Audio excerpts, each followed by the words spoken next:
What's up? What's up? Y'all remember the show, Martin? What's going on, faithfuls? It's your boy Mike from the Nothing But Niners crew, man. I am out here. We're going to talk some football with you guys. We're going to talk about the draft. We're going to talk about the front office. We're going to talk about the CEO.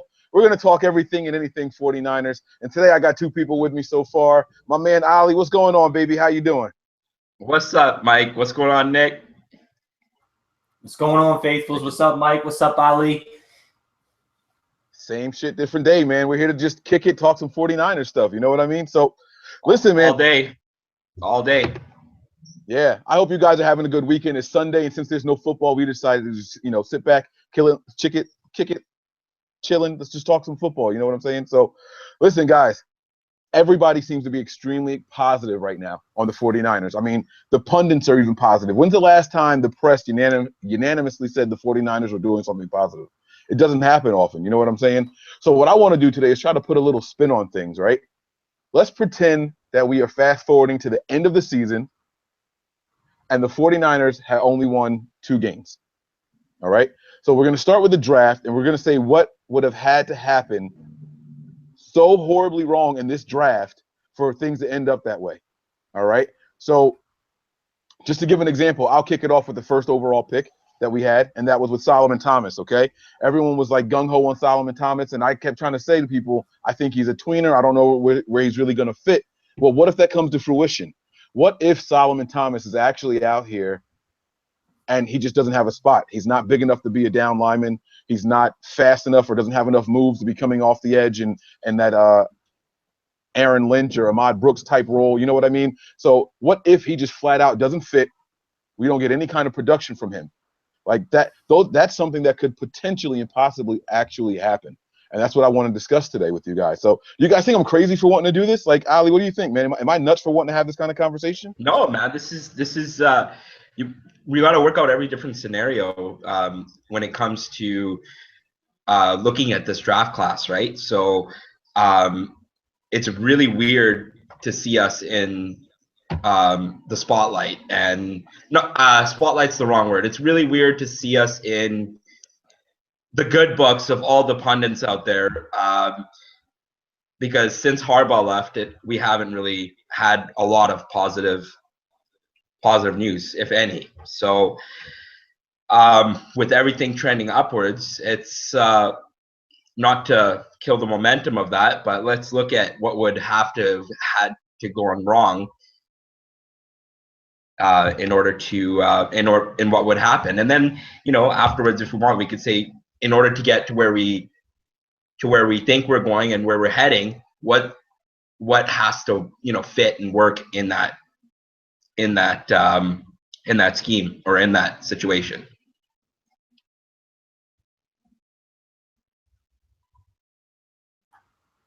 Yeah, definitely, Mike. I definitely agree with you as well. I think this is something that we need to do. Is like Ali said, I think this is something that we need to do just to bring the what ifs to the surface. And what are we going to do if this draft pick doesn't fill out, or is it going to be enough if this person doesn't fill out, or if this person, or if we have 2 or 3 of our draftees that don't fill out? Who's not going to be here? Who's going to be here? What's it going to do? What's it going to make a difference? And I agree with you on the Solomon Thomas thing. There's a little bit of things that make me iffy on him. I've said this before as well. You watch what they say for his draft day video, where his best game is, against Mitchell Trubisky, and he takes a ton of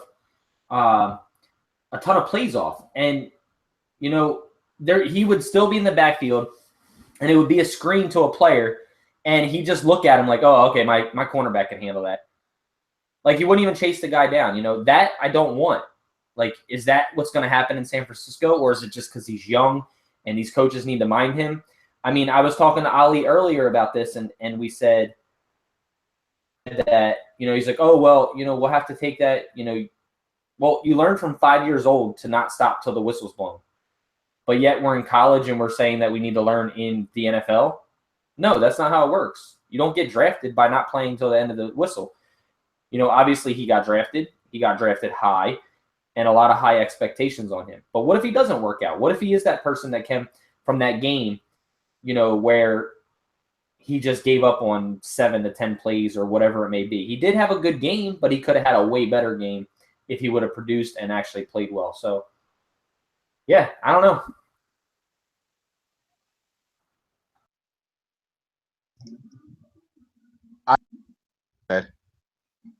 I absolutely agree with everything you just said, but there's also more to that, right? It wasn't like he just was taking plays off. There was also the issue of missed sacks. When I went back and I watched that tape, there were at least 3 that he left out there on the field that he could have gotten, his small hands. Is that going to be an issue also? So, you sit back and you look at Solomon Thomas and you're wondering, so many things could go wrong. Who's to say that we're going to get that high motor that we need him to have, that consistent down in and down out and playing from whistle to whistle every play? We don't know that. And even if he is doing that, what if he's getting there and just not finishing? We kind of have that already with an Eric Armstead. Armstead is a person who can apply a lot of pressure, but the numbers just aren't there jumping off the chart. Buckner, same thing. I think Buckner finished the year with 6 sacks or something like that. But, I'm saying that as if like that's a lot. It's a lot for a 49er because we didn't have that many. I think he led the team in sacks. But if you look at the flip side of it, that's just not enough. That's not going to cut it in today's NFL. Guys who run around and they're elusive like Russell Wilson that we're playing against, what is Solomon Thomas going to bring to the table? Those small hands and all, that's going to be a problem. It could potentially be a problem. And so that's one of the things that would have to happen in order for things not to work out. Anything else that you see out there on that, Ali? I'm a little bit concerned about his bend coming off the edge. Well, depending where he is, like he doesn't have the I don't know if he has the agility to come off the edge like that. So it will be interesting to see where he fits on the D line there. But I'm a little bit. I'm not saying I'm worried, but I think there is a couple questions that need to be answered when it comes to what he will bring to the table with the rest of the D-line unit. What do you think, Nick? Yeah, I mean, I agree with you on the I thought Derek Barnett had more of a lateral bend than Solomon Thomas did, basically being able to bend around that edge. But that's something that can be taught in the NFL. So I'm not too worried about that. But effort is my biggest concern with him. Effort is my biggest concern as to where he's going to fit in with. Is it going to be 100%? Is it going to be, full bore every single down and every single play that he's in there? So, what if he doesn't make it? What if he is a first round fluke? What are we going to do? Mike, what are we going to do? I mean, look, that's how we end up going 2 wins again, because we invested such a high draft pick in something. You want a sure thing or as close to a sure thing as possible. And I was very, very of him being the 49er selection. That's when I thought we were staying at number 2. And let's be honest, John Lynch and Parag Marathe, those guys being able to trade back the haul that we were able to get for moving down just one spot and still landing our guy. Let's be honest, that has a lot of fans changing the way they look at this pick. And I'm one of those guys, when I stepped back and I was looking at it and I was like, all right, you know what? We got all of that. Fine, cool. And then later on when we moved up and we even got Reuben Foster at the end of the first round, I was even more okay with that pick. But I was looking at it as an accumulation, not just as something that what he's going to bring to the table. My view, my opinions and all that all still stands on him. And it was that, I just like what Derek Barnett, like you said, brought from the position better. And also, you knew exactly where Derek Barnett was going to be playing because he fits that scheme already. Now we have a scheme that we're supposedly going to try to work. And Robert Saleh has said as much that, it's going to be kind of like that, but I'm going to have my own little caveats included in it. But we're trying to fit him into a scheme and make him do something that he's not used to doing. So, and again, I'm not trying to beat up on the guy. He definitely has talent, and I see him eating up double teams and I see him working hard and all that. So I don't want to beat up on him too much. But again, this is what we're looking at today. This is what we're going to be discussing. So that's just one of the things that's going to happen. And Ali, how about you take this next person? So we're going to just go ahead and work down this draft order. You know, another first-round pick for the 49ers in the 2017 draft, and that was Reuben Foster. With him, that would lead us to going 2-14 again. Well, I'm going to go with the obvious, and obviously his shoulder. It was interesting. Yesterday he was on, I don't know how many of the faithful checked it out. He was on Instagram Live yesterday, and it was just, I was really happy for the kid, man. He looked so happy, just looked like he was just like blessed to be there. And he brought up his shoulder. He said, everyone is talking about my shoulder, but I'm the one who knows. I know. You know what I mean? I know. Everything's good. So that's obviously positive hearing right from Foster's mouth there. But again, so getting back to what your question is that if shoulder isn't right, that could be a big problem. Also, there is always a transition that we forget, going from the college game to the NFL. Whether it's the first 3 games, whether it's the first 7, 12, first year, second year, every player goes through it. They don't come in game 1, quarter 1, play 1, and make an immediate impact. That's what you have to remember. It takes time. Help of someone like Bowman, it will make the transition easier for him. But Foster, it's going to take, even if his shoulder's right, it's going to take him some time to adjust to the NFL game. And we have to have, as a fan base, we have to have a little bit of patience because, it's going to take some time. So yeah, that's my thing. Like, if we're going to go 2-14, it's 1, it's his shoulder, and 2, just the time for him to adapt himself to the NFL game. See, I don't totally agree with that, where you say it's going to take players a long time to, fit, the transition from college to NFL. I agree with you to a certain point. And like I said, I'm going to go back to effort again. Effort is big. Changing systems is learning. New roles, the speed of the game, yes. But effort, that has nothing to do with changing systems. So I agree with you on everything you said about his shoulder as well. Mike, what's up? You think Reuben Foster lacks effort? No, I'm just saying in general of players transitioning from the collegiate level to the NFL, I'm saying that, yes, it takes a little bit to transition from the collegiate level to the NFL because of learning different schemes, the speed of the game, but effort should always be 100%. I'm not saying that Reuben Foster in general is one that doesn't give 100%, because I believe that he does on every single play. I'm just talking about players that we have drafted. I'm going to continually bring that up because that's upsetting that you watch tape on a guy that goes 3rd overall and his effort's not there. As it should be. Yeah. I was just talking about the transition. Yeah, like I'm not going to hold. Ali was talking about.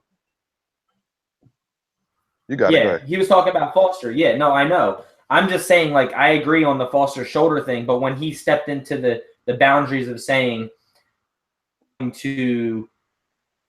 have to give these people time, I completely agree with that. But it should be giving these players time because of the system and the speed of the NFL compared to collegiate, not effort, basically, is what I'm trying to say. Okay. All right. The speed of the game is going to be a little different. However, I mean, he was a pretty fast guy out there on the field. I mean, that guy was like a heat-seeking missile out there. I'm not concerned with his speed or anything like that. But in addition to his shoulder, let's talk worst-case scenario. What if all the rumors are true? What if he does indeed need another shoulder surgery? They're saying that it didn't take. Well, if that's true, Now we're set back and we lose another first-round pick for an entire year. You know, the last time that happened with the 49ers was when we took a wide receiver in the first round. We lost him for – oh, wait, my bad. He was healthy. He just didn't do shit. I'm sorry. But my point, though, is this. His shoulder is going to be a major concern until we know for sure. Now, in that same video that he was on Instagram Live with that Ali was talking about, not only did he say, oh, I know I let people talk and I know my truth and all that hoopla that he gave us, but there was something else that he did and he said. And it was the way he was speaking in general. All the words, the mumbling and everything. You guys have to also think about this, that diluted sample. What if this guy actually is smoking on a regular basis? Now, I love the kid, and I want him to be a stud. And I'm not against people smoking marijuana if they want to. But can you honestly tell me that you've seen him since being a 49er speaking and you didn't think, that guy's definitely on the wacky tobacco? Am I the only one that thinks that? Come on now. Come on, guys. Anybody. One of you guys got to give me something. There's no way I'm alone in that. I completely agree with you. I've said this before. Like, I don't know if it's just because of where he's from or the way he talks or things like that, but I said that in one of our chats before, was saying, you know, playing, you could definitely tell that he was in college playing football. He was an athlete.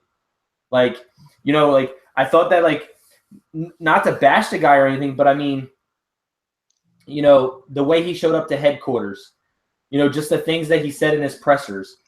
You know, he was giggling, he was laughing, you know, maybe that's just the way he is, but it didn't cross my mind like, damn, this dude is on something, or he just smoked, you know, a big fat one, because that's how it came off. You know what I mean? That is exactly how it came off. So, you know, nothing, I'm not bashing him or saying anything like that. You know, hey, whatever suits you, man, do what you got to do, but just don't get caught and suspended for a certain amount of games, because we need you. We don't need another Aldon Smith situation. Exactly. Yes. That's it right there, Ali. That's exactly what I'm talking about, man. I mean, you watched the video also, Ali. You didn't think that he might have been under an influence at all? No. I mean, and again, I'm doing this. I am playing devil's advocate to the max right now. I am trying to make this the worst case scenario possible. His shoulder doesn't take, and he's a burnout. Like, but you guys didn't think, oh, he's a freaking junior. Come on. Yeah, come on. Like, you didn't think that at all, Ali? No. Even though his draft party was hosted by a vape company, I think he's going to be that this is your opportunity, this is your chance by someone like Bowman. And that's the great thing about having Bowman here, is that he's going to mentor this kid. And he even brought up Bowman in that Instagram Live thing. He's like, Bowman, man, he's a monster. And this is coming from Foster, who Bowman's supposedly recovering from an Achilles injury. He's still recovering, but he looks fantastic. So I think that I'm not worried about this kid, because he never had a history of it in college, other than this diluted sample. He never had a history of it like his whole entire college career. There was no problems of that. There was nothing. So it doesn't worry me about that. And yeah, I'm not worried about that. What about you, Nick? What do you think?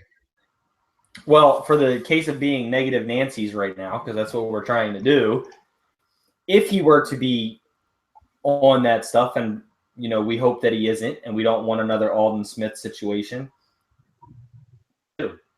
does he cut him right away? Hell no. No. Absolutely not. You don't just cut a talent like that. Listen, man. Hey, I agree. Players, I'm just saying. This guy, I'm just saying, like, this guy his talent is pure. His talent is undeniable. I don't care. So for the people who are watching, I can see the viewers coming and going and everything.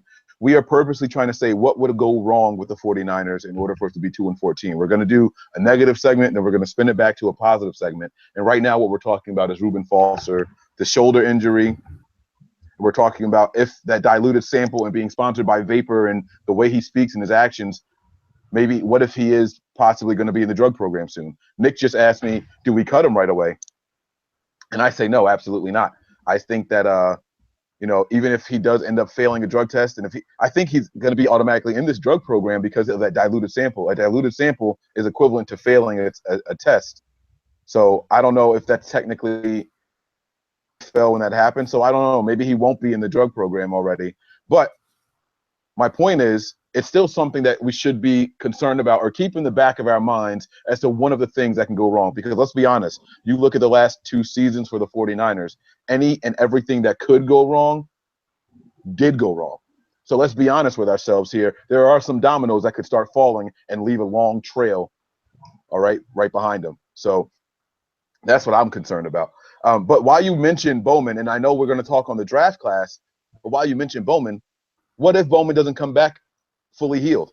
What if Bowman has lost a step? What if Bowman re-injures something, one of these torn Achilles or his AL, whatever, all his MLCs and LC, all the letters that are out there, you know what I mean?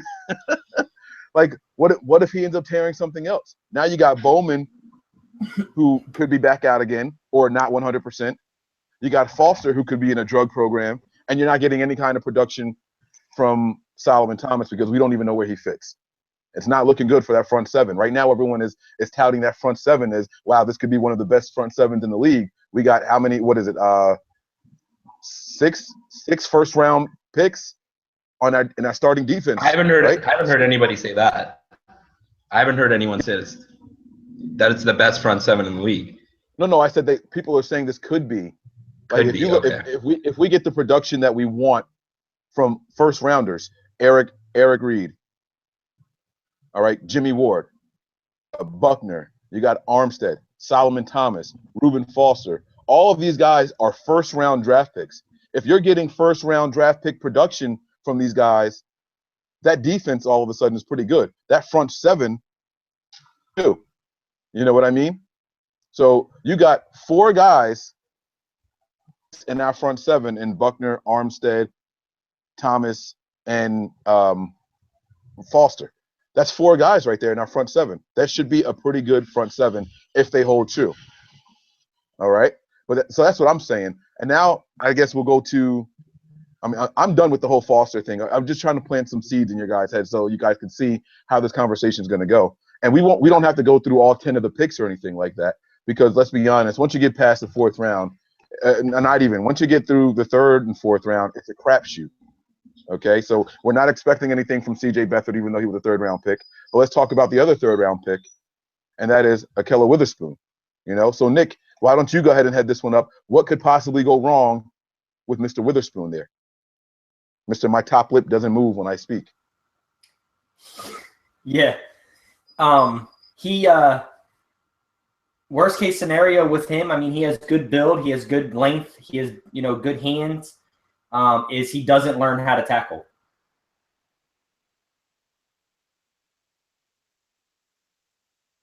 He know how to be fierce. He doesn't play with aggression right now. Like, he doesn't like being up, pinching people. He doesn't like being up on the line. So what does this mean for us? I don't think it's going to mean anything this year. Just because I don't think that he's going to be – I possibly don't think he's going to be starting this year. But, but it will mean something, in future years. But he's got to learn how to tackle better. He's got to learn how to get up on the ball. He's got to learn how to press receivers back, using that contact. And he even came out and said it, well, the tape doesn't lie. It's there. I need to get better at it. He's like, teams have called me out on it. Including the 49ers. They called me out on it and says, why aren't you more aggressive? So, worst case, he doesn't make the team. And I don't think that right now at corner we're hurting as bad as people think. So I really don't think this position would hurt us with losing that draft pick. Ali, what do you think about that, man? Anything to add about Okello? I really liked this guy's his size, his feet. I like his ability to. I like a lot of his like intangibles that he brings, but obviously going back on what Nick said, I really agree with what he said there, that he needs to definitely sharpen up on tackling, his awareness in situations. That's what I think about him. And to your last point about if we lose, let's say Witherspoon doesn't pan out this year, or he doesn't pan out, I agree with you that it doesn't affect our defense greatly, because we definitely do have depth at cornerback, I believe. He is someone that if he doesn't be fine, will affect us long term. Yeah, I agree. Mike, do you have anything to fill in with that? I do, actually. You guys are saying that we're fine on corner and everything, but you guys are thinking about us being in that regular 3-4. This type of defense that we're trying to emulate, that Seattle-style defense, requires these guys to be physical. And I don't know if we have those physical guys in that secondary. Even when you look at Jimmy Ward is probably our best coverage corner on the team. Him and Robinson are 1A and 1B, in my opinion. But you look at what those guys are, especially Jimmy Ward, he's not physical. He's fragile. You know what I mean? These guys are big NFL wide receivers. You know what I mean? We're not playing out in college anymore where there's going to be complete mismatches. That's not going to happen. You're not going to get those complete mismatches on a regular basis in the NFL. It's just not going to happen. And so I don't think Okello Witherspoon doesn't know how to play press. I think he knows how to play press. I just think he's not physical enough when he does it. You know, I think he depends a lot on the length of his arms. You know what I mean? And he loses. Often I see him be a step behind, but I think it's because of the length of his arms. I think that step behind in the NFL is going to be a big difference. I think that's going to be a major adjustment for him. I think that's going to be something that could factor in heavily in the success that he has in this league going forward. I think the reason we went out and got him is because he played a press style of defense where he's coming from. However, he still needs to be a little bit more physical. The tackling is one thing. I mean, listen, if you're going to live and die by the tackling of your corners, then, you know, good luck to you as an NFL team, as an NFL defense. But I think that he can stand to be a little bit more physical at the point of attack. When he goes to jam and when he's pressing right out of the gate, that's where I can stand to see him be a little bit more physical.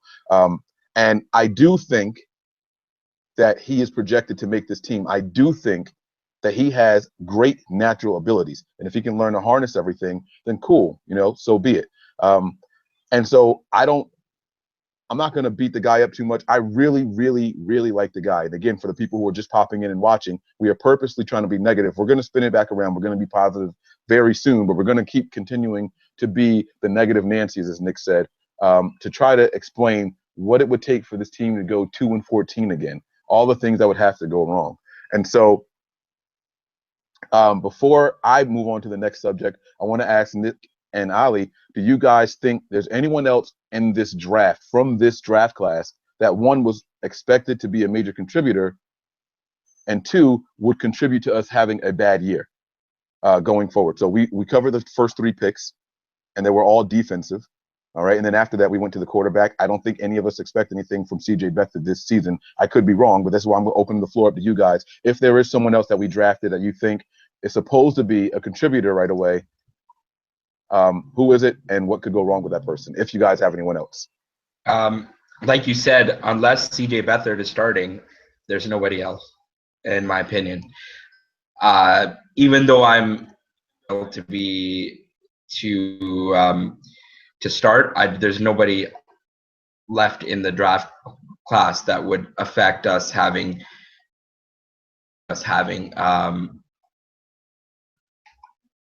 bad season. No, I totally agree. I think that other than Foster and Solomon, there's really not much expectations from 3 to 7. But I do feel there are some players that can make or break our season as well in this defense that are already on this team. But we're not going to get into that because that's just, that's already on this team and we're talking draft. But no.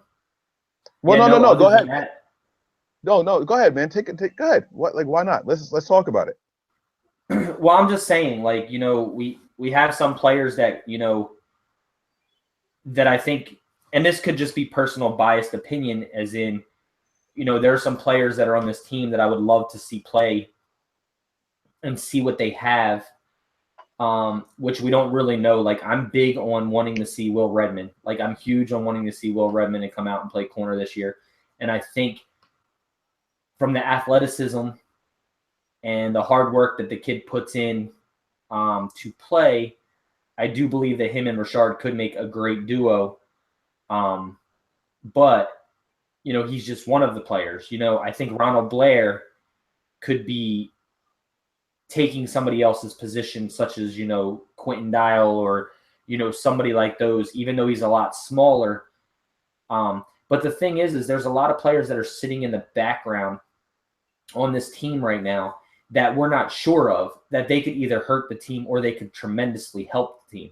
So that's what I'm most excited about this year coming into camp, is the competition level that we're going to have on the defensive line, at the cornerback position, at the safety position, at the DB. And it could even be quarterback position. Let's talk about that. Let's stick with the quarterback position for a second, if you don't mind. I'm sorry, I don't mean to cut you off. No, yeah, you're good. Let's go. Let's talk about it. I mean, listen, I'll be completely honest up front. I think Nick is of the same sentiment, that Brian Hoyer is going to surprise a lot of people this year in a positive way. But what if the haters are right?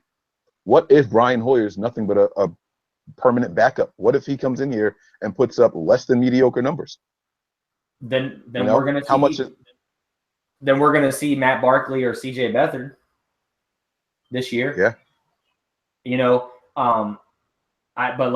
I do agree with you on that. I do think that Brian Hoyer is going to surprise the hell out of a lot of people, and I know Ali not.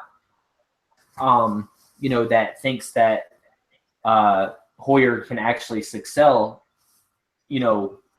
exceed in this offense and in San Francisco. I was looking up stats and watching some things on Hoyer last night, and in 2014 he threw for 3,500 yards. When he was with Chicago last year, he played 6 games. He threw 6 touchdowns, no interceptions, and had a 98 passer rating. Injuries have stopped this kid. It's not his ability. He's smart. He can run in offense. He can step back. He takes his shots downfield. He doesn't, he knows how to aggress and look at a defense. He has everything that you want in a quarterback. He's a big guy. He's big. He's got a good build. It's just injuries. Injuries have caused him to seem like that backup type quarterback. And we've said this before. Brian Hoyer would not have stayed on a New England offense for so long if he didn't have athleticism and the ability to run that type of offense, or run that type, to be the backup quarterback to Tom Brady. He would not have been there for 12 years. Right. So, I can sit here and say that I'm being a true faithful and I'm being biased and I just want him to succeed. But I really do see some good things in him. When was the last time we had a quarterback that threw for 3,500 yards? The guy threw for 1,500 yards in 6 games. I mean, Cap had that year with Tom Sula and Jeep Chris. I think Cap was very close to 3,500 yards. I think he was pretty close to it. But I'm just saying. But I get your point. Cap didn't really have a lot of weapons then either. So right, I'm not taking anything away from Cap. So no, I get you. I hear you. Yeah. But let's talk about the weapons, right? What have that we know are going to produce other than Pierre Garçon? Garçon is going to get his, right? But who's the downfield threat? Who are we going to be depending on? Marquise Goodwin, who's often injured. You know, are we going to sit here and say that it's going to be what's his name? Is it Robinson? What's the guy that we picked up from Atlanta? Aldrick Robinson. Aldrick Robinson. Like, Ali, you tell me, man, who are going to be the downfield threats? We're trying to get rid of Vance McDonald. He's one of the better downfield threats for the last 2 seasons for the 49ers, and he's on the freaking trade block. You know, so what, Ali, help me out, man. Like, who are the weapons? Like, let's again, in the attempt to be negative, what does the team really have? They don't have it. They don't have it, to be honest. Like, our downfield threat, our downfield weapon, our number one receiver, I'm sorry to say, is not on the team right now. Yeah. And it's a reality. And we are going to be a team that is run heavy, very run heavy team. Because as much as everyone is excited about Brian Hoyer, I'm one of the people that I think that he may not have as great a season. I know everyone is saying, oh, well, last time Hoyer and Shanahan were together, he went 7-4. 7-4 though. 7-4. Started 7-4. They started 7. Yeah, they started 7-4. But what's 7-4? 7-4 is, it's okay. It's good. It's not great. It's better than 2-14. Yeah, come on. No, it is. Wait. But that was 7-4 in Cleveland. They might as well have just won the fucking Super Bowl. Like, come on, let's be honest. That's 7-4 in Cleveland.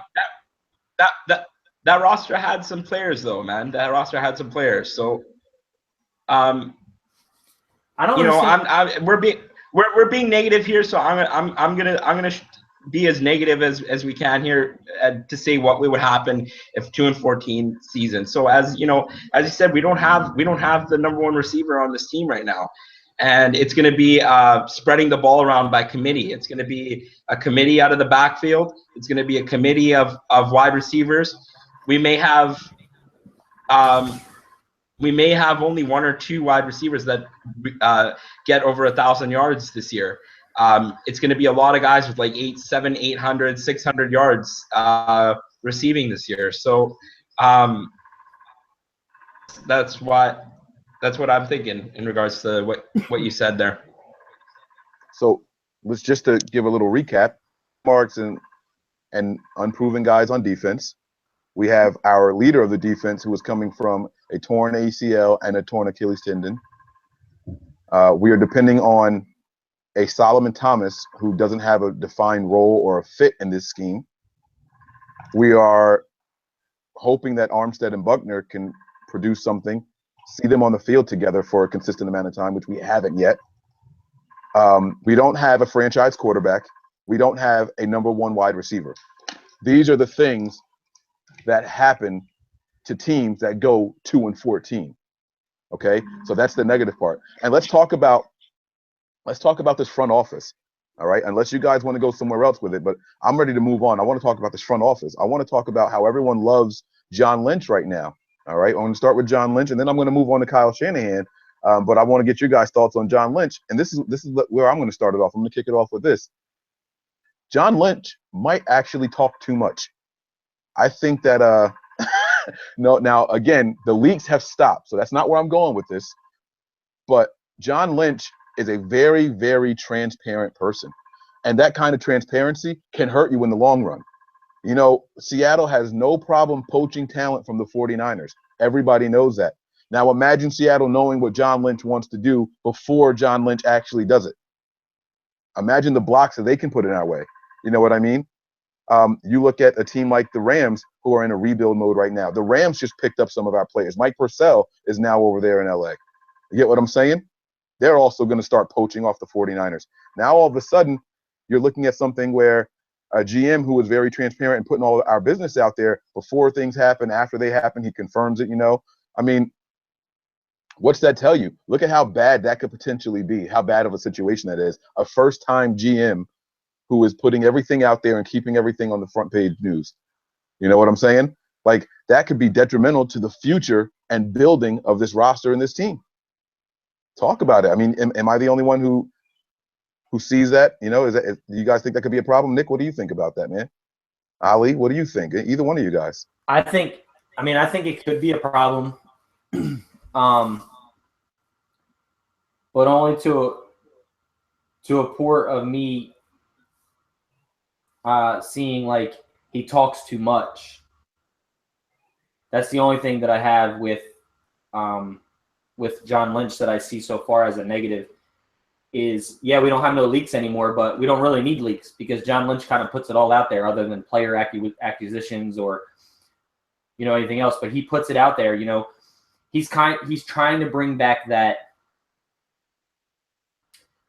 family type atmosphere to where, you know, Eddie D brought, because, you know, there was a report out on KNBR with Kevin Jones was saying that, you know, he talks to, you know, everybody from the janitor all the way up. You know, and the last time that we hear that the general manager is going around and making sure people are having a great day and things like that, which is all fine and dandy. It's a great thing to have. Was Eddie D, you know, and John Lynch is doing that now. And he's being where he's supposed to talk. He doesn't really see the difference between weighing both of them out. And I think he talks a tad too much. Will the media love it? Yeah, because they're going to love twisting things that he says. You know, Kyle Shanahan went on the other day and said, you know, something about Ruben's shoulder. Once he said that about Ruben's shoulder, it was automatically twisted. The media twisted it and said something different, as in, oh, Kyle Shanahan says that he needs surgery again, blah, blah, blah. But then who was there? John Lynch came right in and said, no. That's not what Kyle Shanahan said. It was taken out of context. You know, this is what is going on with Reuben Foster. So I don't know. That's my only thing. I think because he's coming from a broadcasting background, it's going to be an adjustment for him, not to defend him, but it's going to be an adjustment for him. He'll learn these things over time, and I know he's talking a lot, but I think over time you'll change up a little bit and become a little less open with everyone. In regards to that. What do you?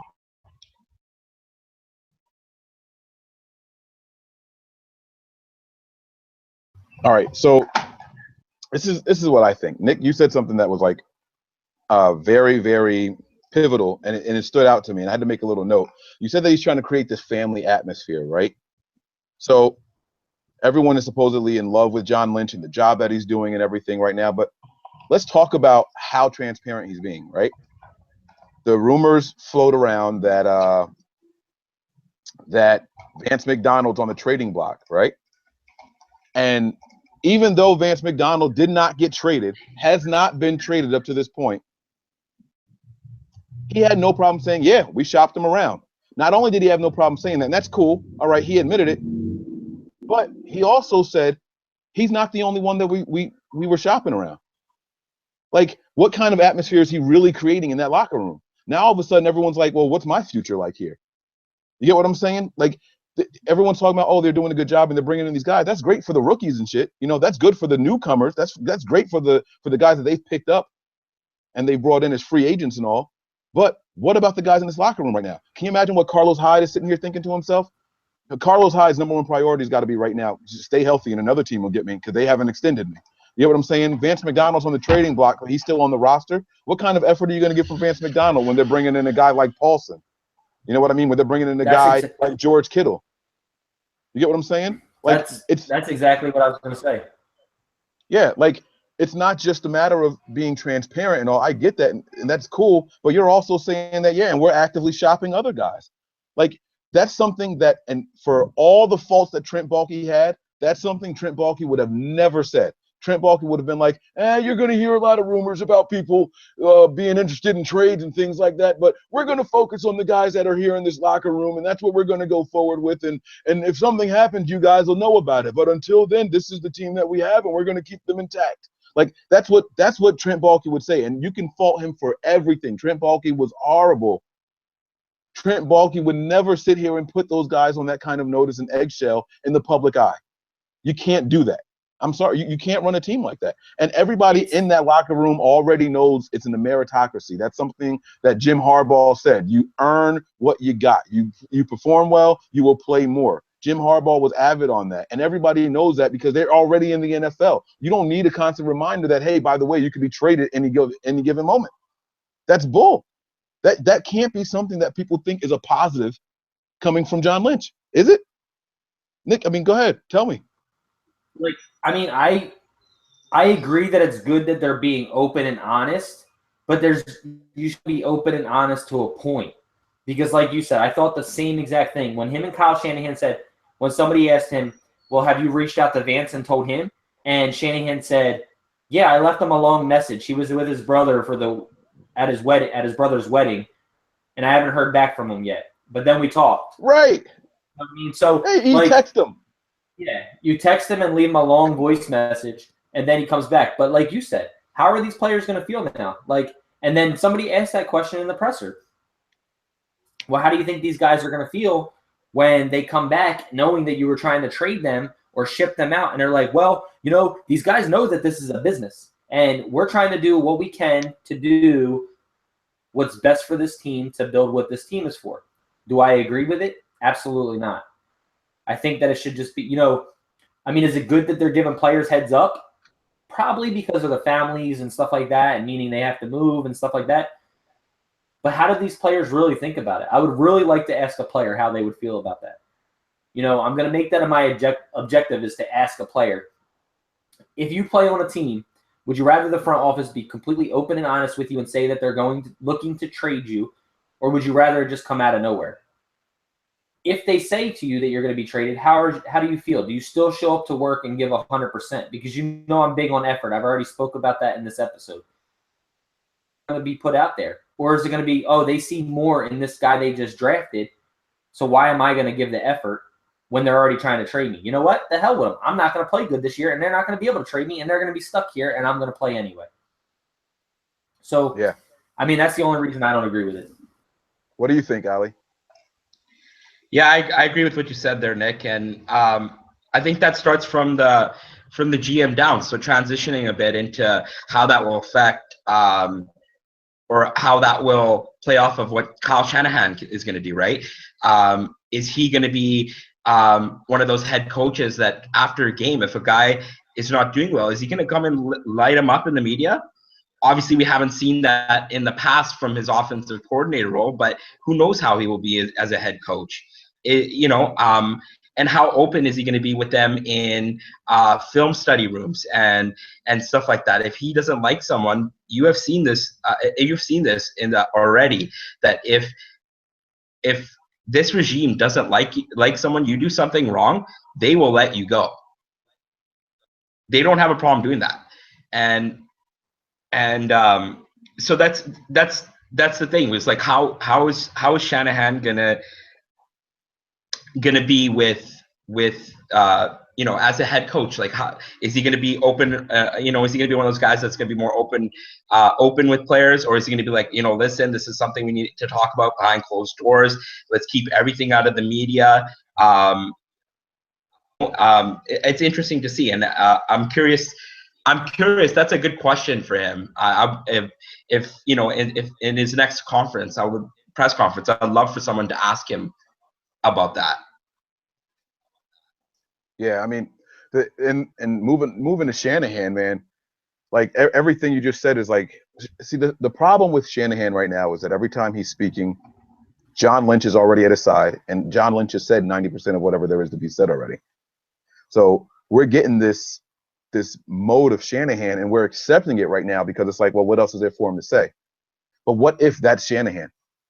What if Shanahan's just that guy that just doesn't care to talk to the media? As a coordinator, he didn't have to do it a whole lot, and that's what he's been throughout his entire career. But then what? Now it's time for you to start answering questions. You're supposed to be building this prolific offense, and the best guy that you brought in so far on the offense is Pierre Garçon. That's no knock to Garçon, because I definitely plan on picking him up in my fantasy leagues this year. But if that's the best you brought in, it's a 10-year veteran, what are you doing? How are you as a head coach content with building an offense and your first offensive pick isn't until the 3rd round, and it's a quarterback that you don't plan on starting? What does that say? Are you that arrogant? Is he that cocky? Is this a fault that we're going to see in this guy? Does he believe in himself and his system so much that he believes talent is invaluable?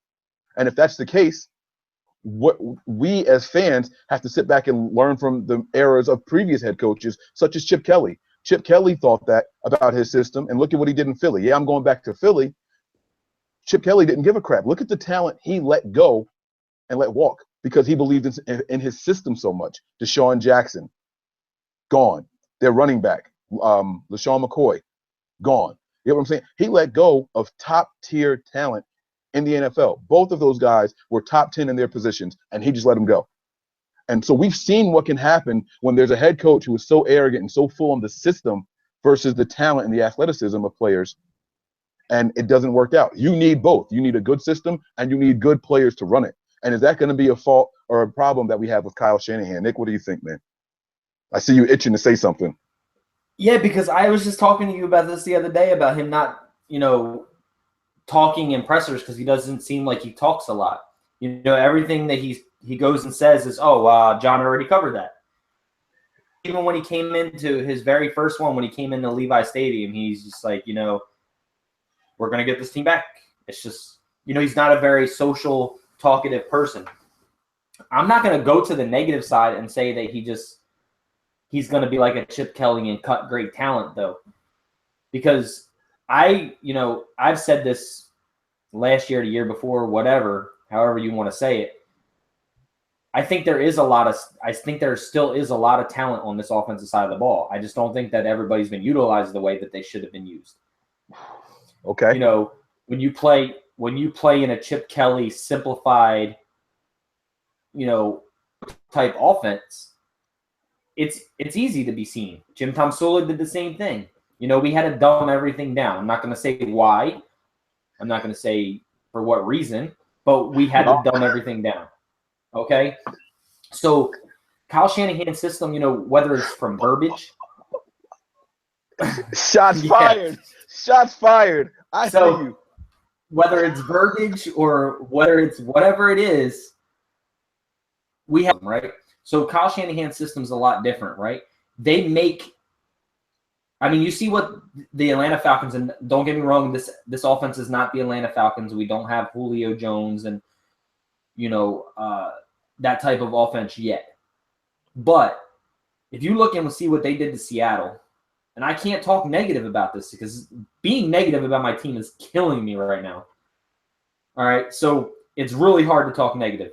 But seeing what they did to Seattle, you don't need that true number one receiver who's is a standout star on that type of offense. Do we need one in San Francisco? Probably. Can Pierre Garçon be that guy? Put your hand down.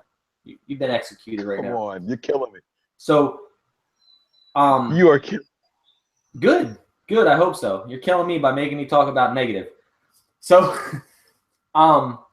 but their offense 8 defenses apart by doing different things, putting players in different positions to do different things and different things. So I'm just going to stop right there. I'm going to let you say what you got to say, and I'm going to fire back. All right. So I understand what you're saying and watching what they did to Atlanta. What they did to Seattle in the playoffs, right? But you have to remember that Seattle was without their linchpin in that secondary, okay? You can't tell me I am not going to believe for a second that Julio Jones would have had that same type of production if Earl Thomas was back there. Not buying it for a second, Nick.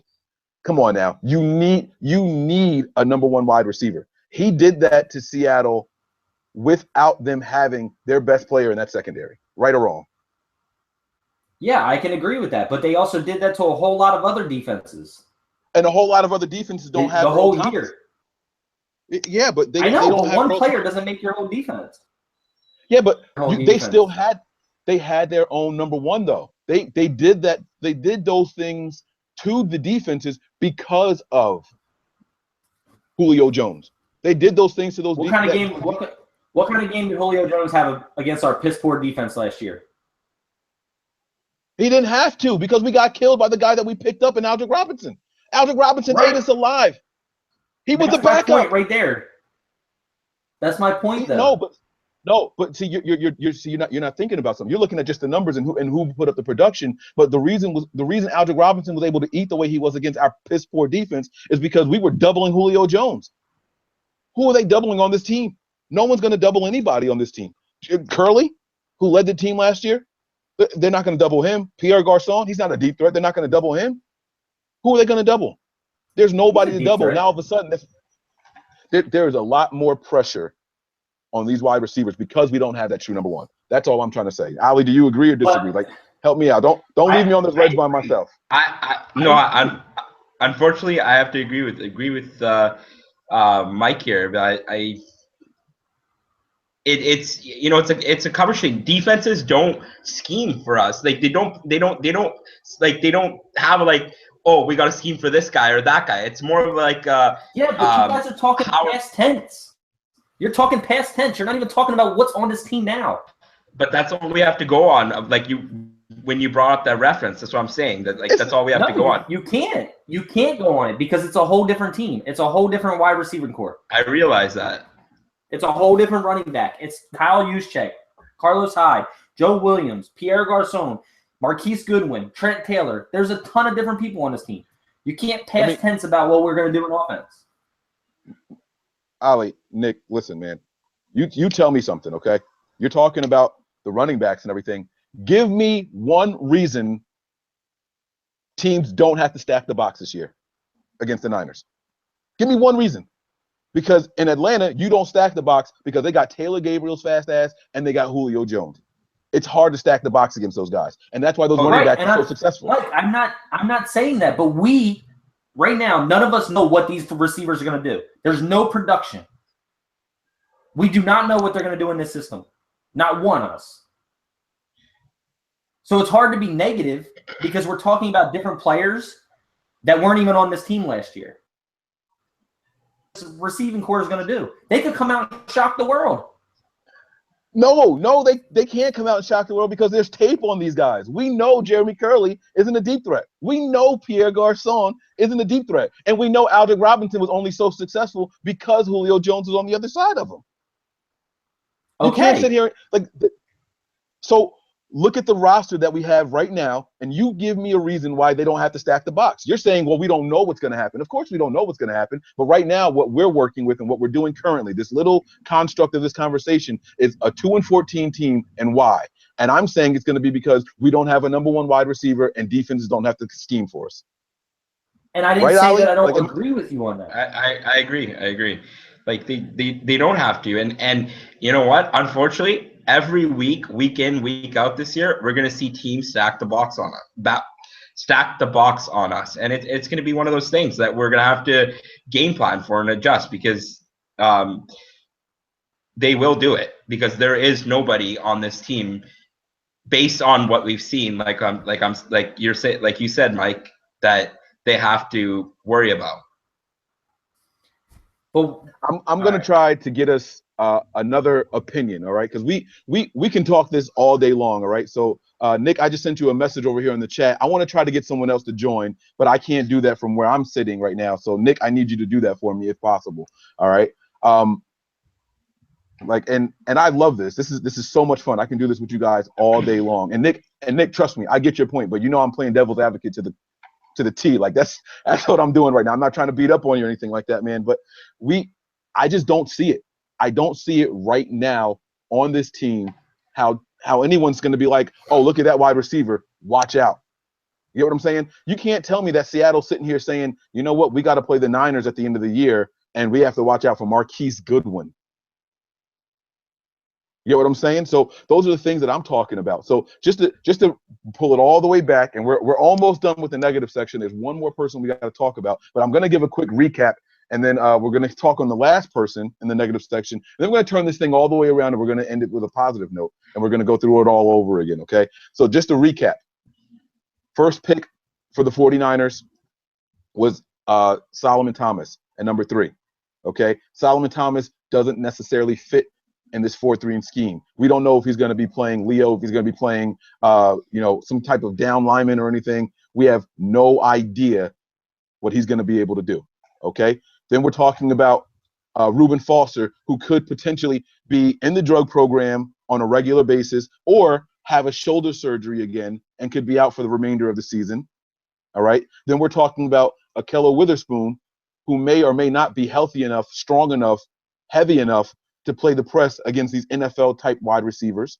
okay? We're talking about how there's going to be a lack of a pass rush on this defense, Bowman possibly not coming back healthy enough. And then we're talking about the lack of real offensive weapons so far from what we know, okay? Now, I will be the person to say, without a doubt, that I'm not worried at all about what's his name. I'm not worried at all about Carlos Hyde, okay? I do think that Carlos Hyde will be okay, especially with the addition of a fullback to the system. Give Carlos Hyde a fullback. That's one less body he's got to eat up, okay? Carlos Hyde was one of the running backs in the league who got hit behind the line of scrimmage or less than a yard away from the line of scrimmage more than any other running back in the entire NFL for the last 2 seasons straight. You get what I'm saying? So those are the kind of things that you have to be conscious of. You know what I mean? Like, these are the things that can go wrong. And like I said, when things go wrong for the 49ers, they go all the way wrong. All right? So that's where we are right now. Let me welcome in our guests. Nick and Ali, did you guys want to say anything else before I welcome in our guest here? No, go ahead. Nick, you good? All right, Nick's good. So I'm going to welcome in our guest right now. My man is joining us from overseas. This is one of the most faithful guys I have ever seen in my life. I love this dude. Stephen, man, what's going on? How you doing, man? Hi, Mike. Hi. How are you doing? Can you hear me? I'm pretty good. Yeah, I hear you. You're good. You're good. Wonderful. Right now, what we're talking about, and I know you've been watching and everything, give us a recap. What do you think about what we're saying? Are we absolutely crazy? Or, I'm not going to say we, because Nick hates me for making me talk negative. You know what I mean? Ali's probably feeling the same way. Like, the 49er fans don't want to hear anything negative, but I'm trying to keep it humble. I don't want to get everyone's expectations up too high. Let me know how far off my gourd I am. Am I crazy, man?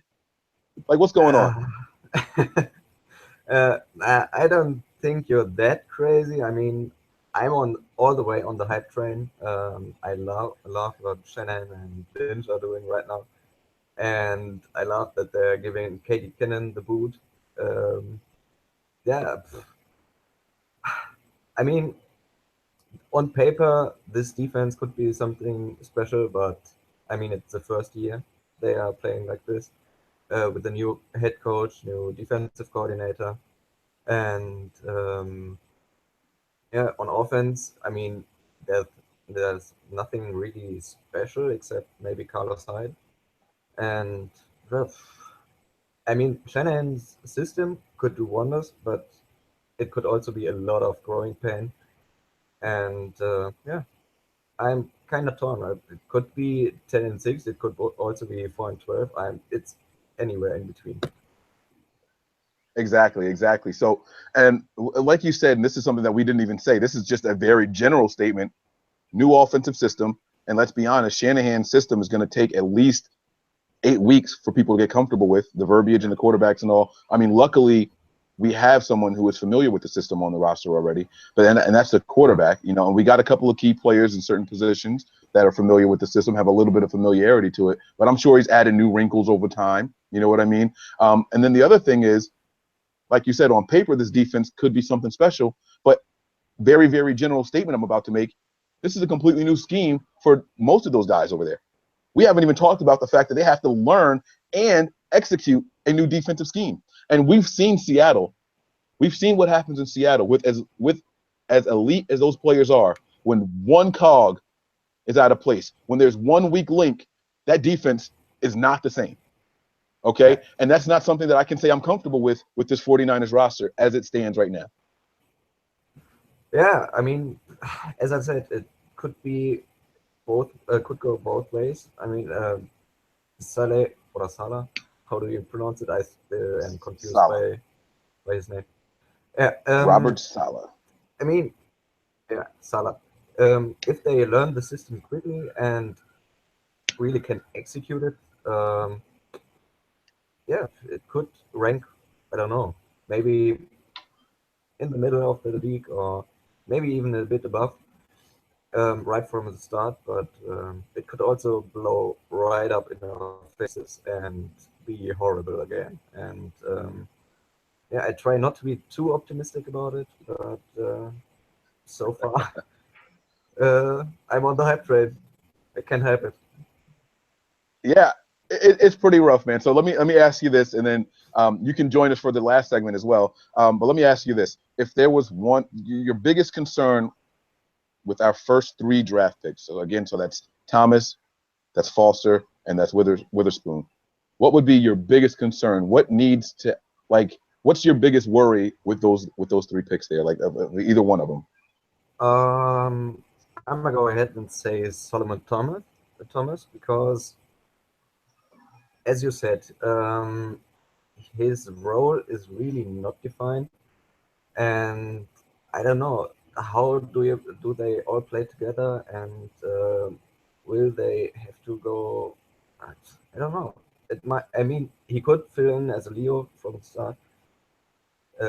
He could play several positions on the defensive line, but yeah, I mean, he needs to find a role. He needs to find the role and execute in it, and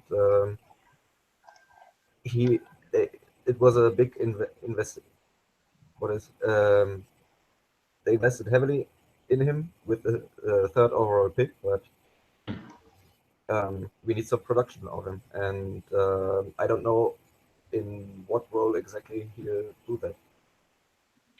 Yeah, that's definitely concerning. I hear what you're saying. It's nice to meet you, Stefan. I've talked to you a lot on Twitter. Then for the faithful that don't know, this is one of the most, like, just follow up with Mike, like, diehard faithfuls we have here, man. Like he you know, he's one of the good ones, man. So and what you're saying in regards to that, that's one of my concerns as well, and I'm worried about in that sense. And what we're doing is, again, just we're just like trying to be as negative as possible.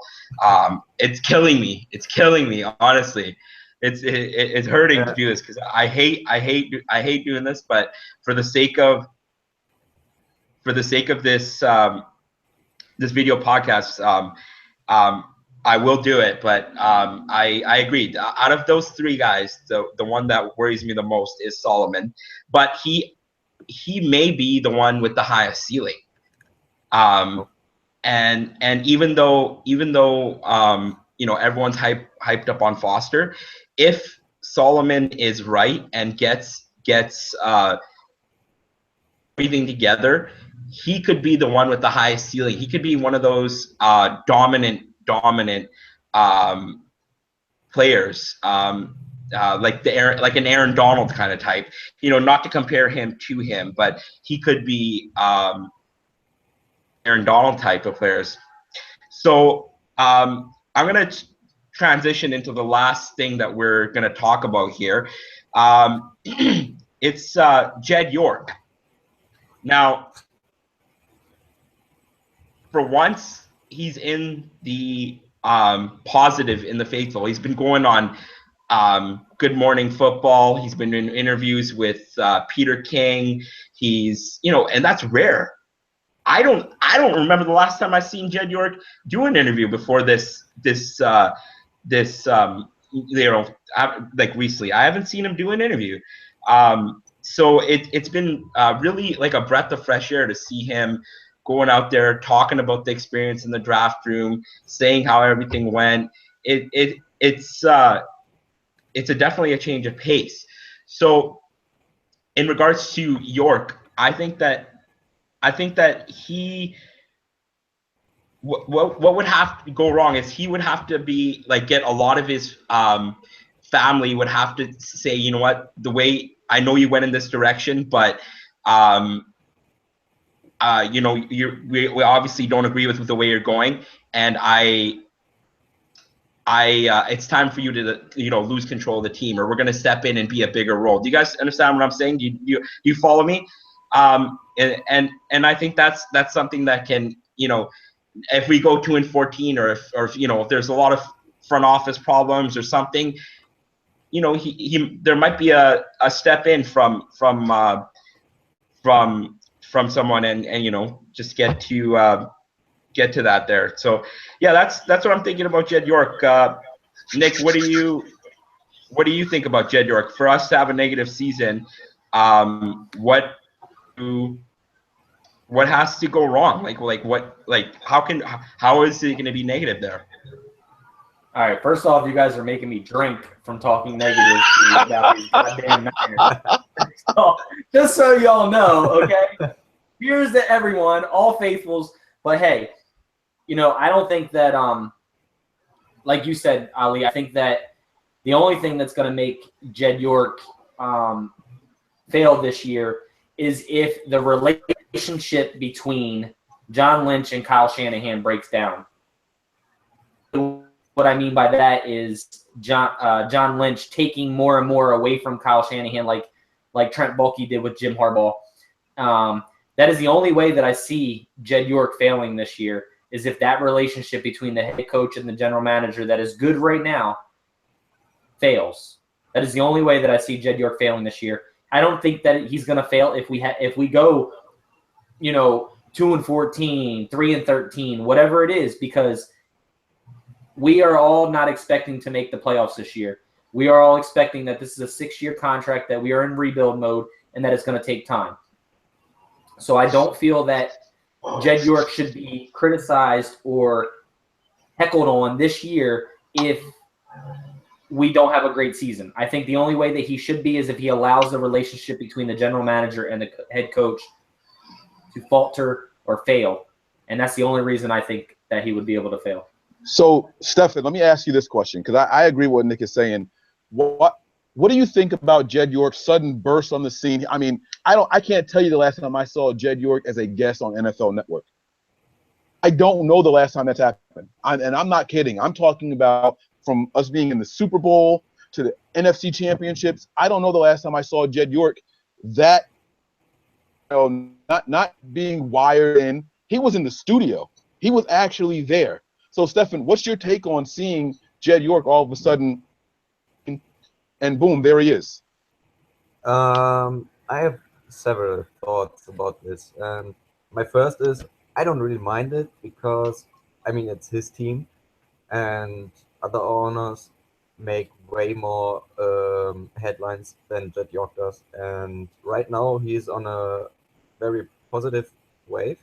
So I don't mind him using that for positive publicity. But I think it could also be a change of mentality in him, because he was really reserved and wasn't really shown on TV. And Tim Kawakami also said that he didn't want to be shown, and hence the broadcasters didn't show him. And I think it could be that he waited for an opportunity to get more in the spotlight, and to do this from now on maybe a bit more frequently. And even if things don't go as well as they do now, or seemingly do, but that's just speculation. I think it's not a real issue, and I don't have a problem with it as long as this goes fine. It's his team. He can do whatever he wants, and as long as he doesn't bring negative publicity to this team, I'm okay with it. Yeah, I got you, man. So, check this out. This is what this is to be negative. Now, Jed York's approval rating has never been higher than it is right now, and that's amongst the fans. I'm not even going to say in league circles, because I won't pretend to be one of those guys who know how other owners feel about Jed York. I don't know how the other 31 feel about him. But what I will say is this. Jed York all of a sudden wants to be out there, and that's got to be negative. Where were you on NFL Network when you hired Chip Kelly, Where were you on NFL Network when Chip Kelly won 2 games? He beat one team last year, twice, and barely. Like, he beat one team. You know, where were you? Where were you when your quarterback was taking a knee? And by the way, Jed York came flat out and said, I believe it was Jed York. Either was Jed York, Shanahan. No, I'm pretty sure it was Jed York. He flat out said that, yes, it was a distraction to the locker room. All right. And if you go back and you watch it, I'm pretty sure that was the NFL Network clip. It was, you know, it did take away from some of what the playing perspective was. Now, all of a sudden, Jed York is out there. He's throwing shade. He's right in the front. Like, don't ruin a good thing. Jed York still needs people to go to these games. And you've done a great job laying back in the shadows. Keep doing it until we see results. All right. Right now, he's just picking up ingredients. Cool. We see the dish that you're trying to prepare. It looks like it could be good, but it could still taste like shit at the end of it. Don't celebrate just because you bought the ingredients. You know what I mean? So that's my perspective on Jed York. And I think that's something that people have to keep in mind. You know, like, again, being as negative as we possibly can, Jed York shouldn't be that guy up front and center on NFL Network right now. You know, he didn't even try to get a good comb over. He's letting the bald spot just willy-nilly shine out in front of everybody. You know what I'm saying? So, like, that's where I'm at with this. And again, we got Stefan in here, Ali is in here, Nick is in here, and then we got someone else who just popped in. Love this dude, man. Love this dude to death. RJ Madrid on Twitter, man. What's going on, boss? How you doing? I'm good. How are you guys doing? We're great, man. So I don't know how much you've been paying attention to, and I saw your tweets because this is something I want to talk about. But what we're doing right now, the first half of this is going to be about being as negative as possible. If the 49ers were to go 2-14 again, what needs to happen? So I'll give you a quick rundown. It was Solomon Thomas not having a real fit in this system. All right. It was Reuben Foster might possibly need another shoulder surgery. And is this guy really smoking as much as it looks like he is? Did you see him live on Instagram? Did you guys see that? No, I haven't seen him lately. Oh, my God. Okay, but you saw the thing with, dude, you're a junior? He's a freaking junior. You're telling me that that's not stoner talk? Did you see the way he was reacting to that? Come on, man. Yeah. So Solomon Thomas, Reuben Foster, we might not have for a year. If Witherspoon can't play press the way that we want him to, if he can't improve the tackling and all that, these are the things that could result in this team being 2-14. Bowman not coming back 100% or rushing back too early. You get what I'm saying? Us not having a number one wide receiver, new schemes on both sides of the ball. There are a lot of things that can take place. I want you, RJ, to give us something, again, being as negative as possible, because we're going to flip it, we're going to spin it. But you tell me what would have to happen for this team to go 2-14 again. I think it'd have to be a worst case scenario. Nobody, Foster's out. We already know the quarterback situation is going to suck. Brian Hoyer's not that good. Matt Barkley, I would probably prefer him to start over Hoyer and maybe even Beathard, but he's a rookie. I'm not really sold on his skill set either. So I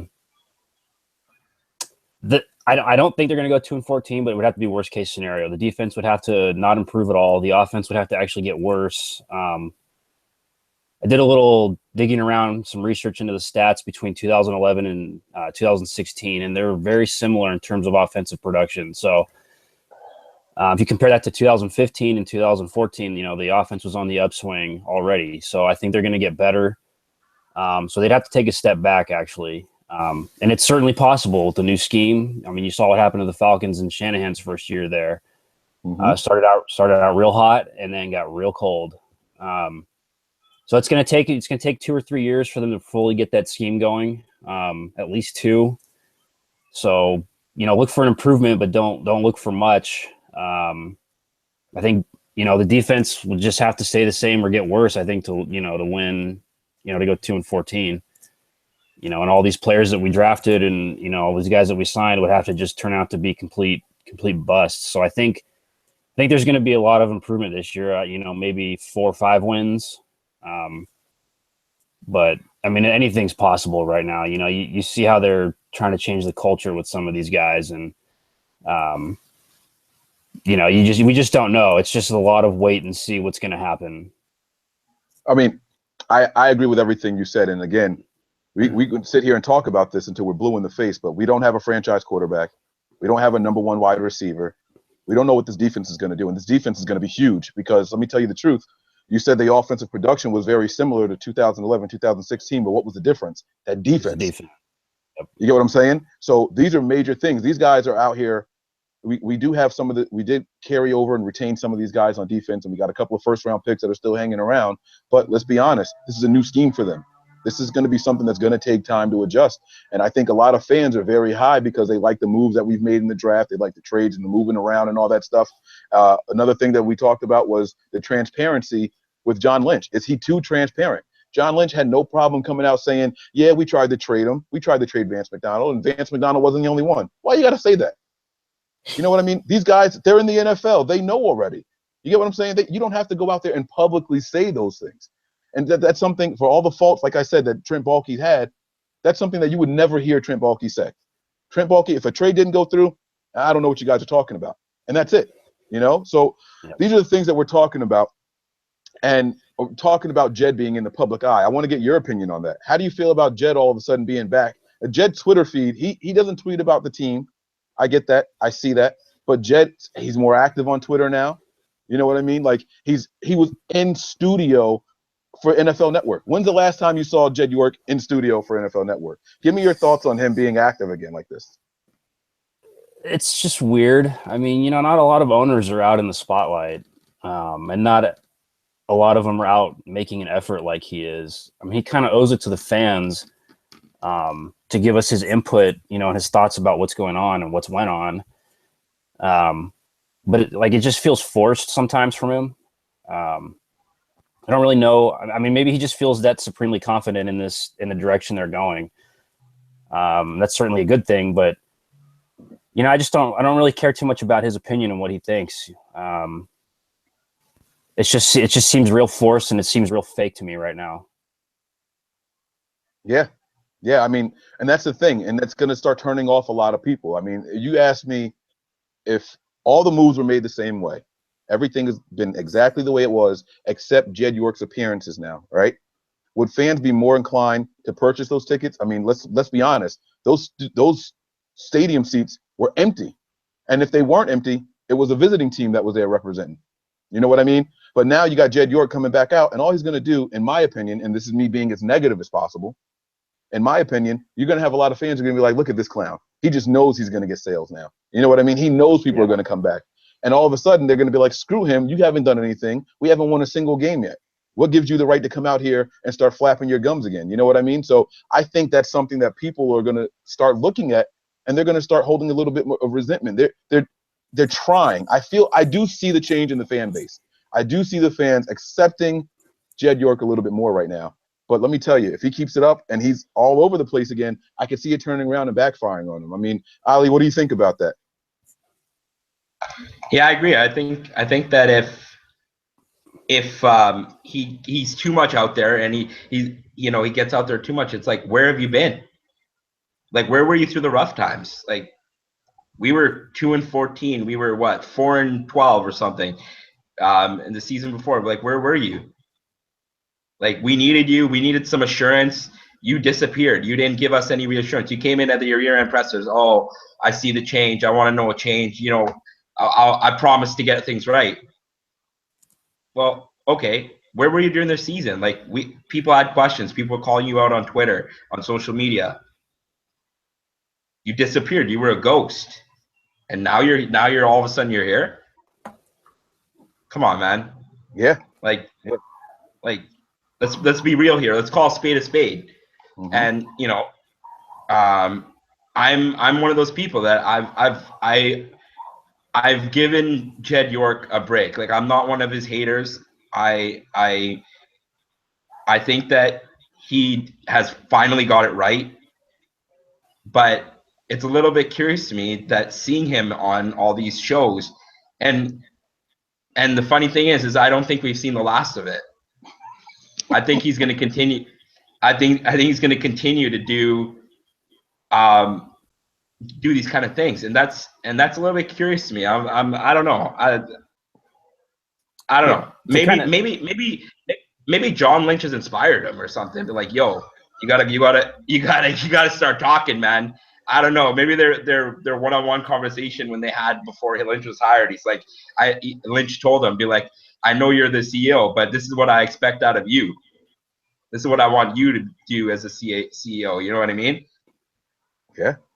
Yeah, you know, to kind of piggyback on what Ali said, you know, like I'm not a Jed hater by any means at all. I think I think fans have been a little unfair to him on social media and things like that.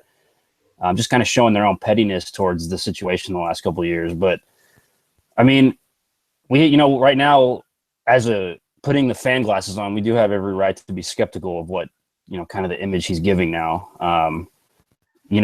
I trust that they're headed in the right direction, but I'm still skeptical. I don't fall into the whole trust Kyle Shanahan thing.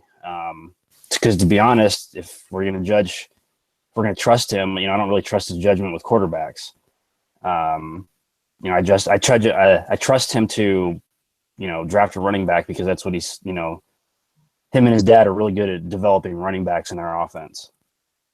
So we just don't know the direction they're heading. And I think it's weird that Jed York is all of a sudden out there. I don't doubt that he has the right intentions and he seems genuine when he does it, but fans should absolutely be skeptical of, anything he does right now, because like you said, what's going to happen when they do go 2-14 next year and all of a sudden he's back to being quiet and you don't hear from the guy and he's leaving Shanahan and Lynch to take grenades in the trenches for him? Then what's he going to answer for next year? Yeah, I completely agree with everybody. And I just want to say what's up to Stefan and Jay Madrid. What's going on, guys? So it's funny that you guys sit here and talk about the Jed York thing as in, is it really his responsibility to come out and talk? I mean, is it? I mean, it's really not. I mean, I think him coming out and talking like right now, like I know during the offseason he sent out a tweet how he loves Good Morning Football, and that's the show that he was on. They asked him to come on and be a guest. If somebody tweeted out and said, hey, I love nothing but Niners, do you want to come on? You know what I mean? So that's the way I feel about that. But I said it earlier was he could have been a little more open when we were losing, but really, realistically, as fans, do you really expect to hear from your owner at all? Really? I mean, not really. We don't. Like Madrid said, we don't really hear from other owners in the spotlight. So why does our fan base put Jed York in that spotlight? He's admitted his wrongs on his hirings.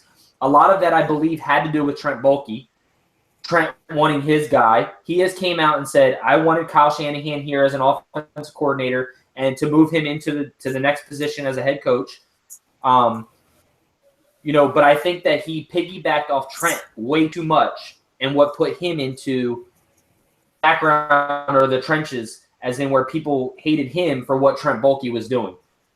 So I'm not a Jed York hater by any means, just as well as a lot of our other fans.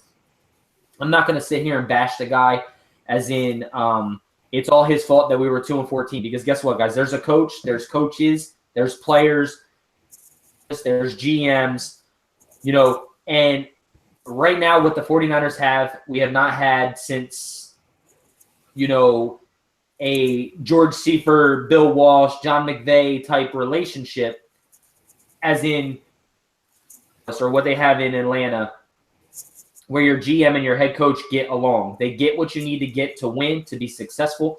And that's why I said earlier that I think the only reason that Jed York will fail this year is if John Lynch and Kyle Shanahan, their relationship breaks down and they become against each other. I think that's the only way that this team is going to fail Jed York. So with all that being said about the Jed York talk and everything, can we finally get to talking about some good things here? Not do it. I cannot. You guys are making me drink over here because I cannot talk about negative about our team, man. Like, because I love this team to death, and as much as I want to see all the positive, there are negatives, and that's why we did this. Basically to say what could go wrong to make us a 2-14 team again? Are we all coming out and saying that we're going to make the playoffs? Absolutely not. I mean, Ali, you did say we were going 16-0 once we drafted Solomon Thomas and Reuben Foster. Live, you did say that we were going 16-0, but I'm not going to throw that out there, not mentioning any names. Ali, I love you to death, buddy. But, all right. You feel that Butler just ran you over with? Yeah. All day, baby, all day. I'm coming through. So, I just said that because Ali thought I was crazy when I had our predictions at what I did, and then he went and said that we were 16-0 after we drafted Reuben Foster. Just for those people that they haven't watched or anything like that. But, guys, once again, just let everybody know, we're joined here by Ali, we're joined by Mike, we're joined by Madrid and Stefan overseas, and I am Nick. So we're going to follow into some good things, man. So, Madrid, what is the best thing that you love that we've done this offseason? Hire Kyle Shanahan. Kyle was actually my first choice for coach. It was between him and I think I tweeted out a couple times between him and David Shaw from Stanford. I just didn't. I don't know. I just wasn't feeling the whole Josh McDaniels, Louis Riddick thing. I don't know why. I just wasn't as sold on them as most were. And McDaniels just didn't seem the type, he didn't seem a fit for the organization. Whereas Kyle Shanahan is someone who's, he knows the organization. He grew up as a teenager, as a kid with the Seifert 49ers and the Walsh 49ers when he was real little. His dad coached here. He knows the history. He knows what it takes. He knows what it's like to be a part of this organization. So I was really happy with that hire, probably the most this offseason. I wasn't necessarily that happy that they got rid of Chip Kelly, but it had to be.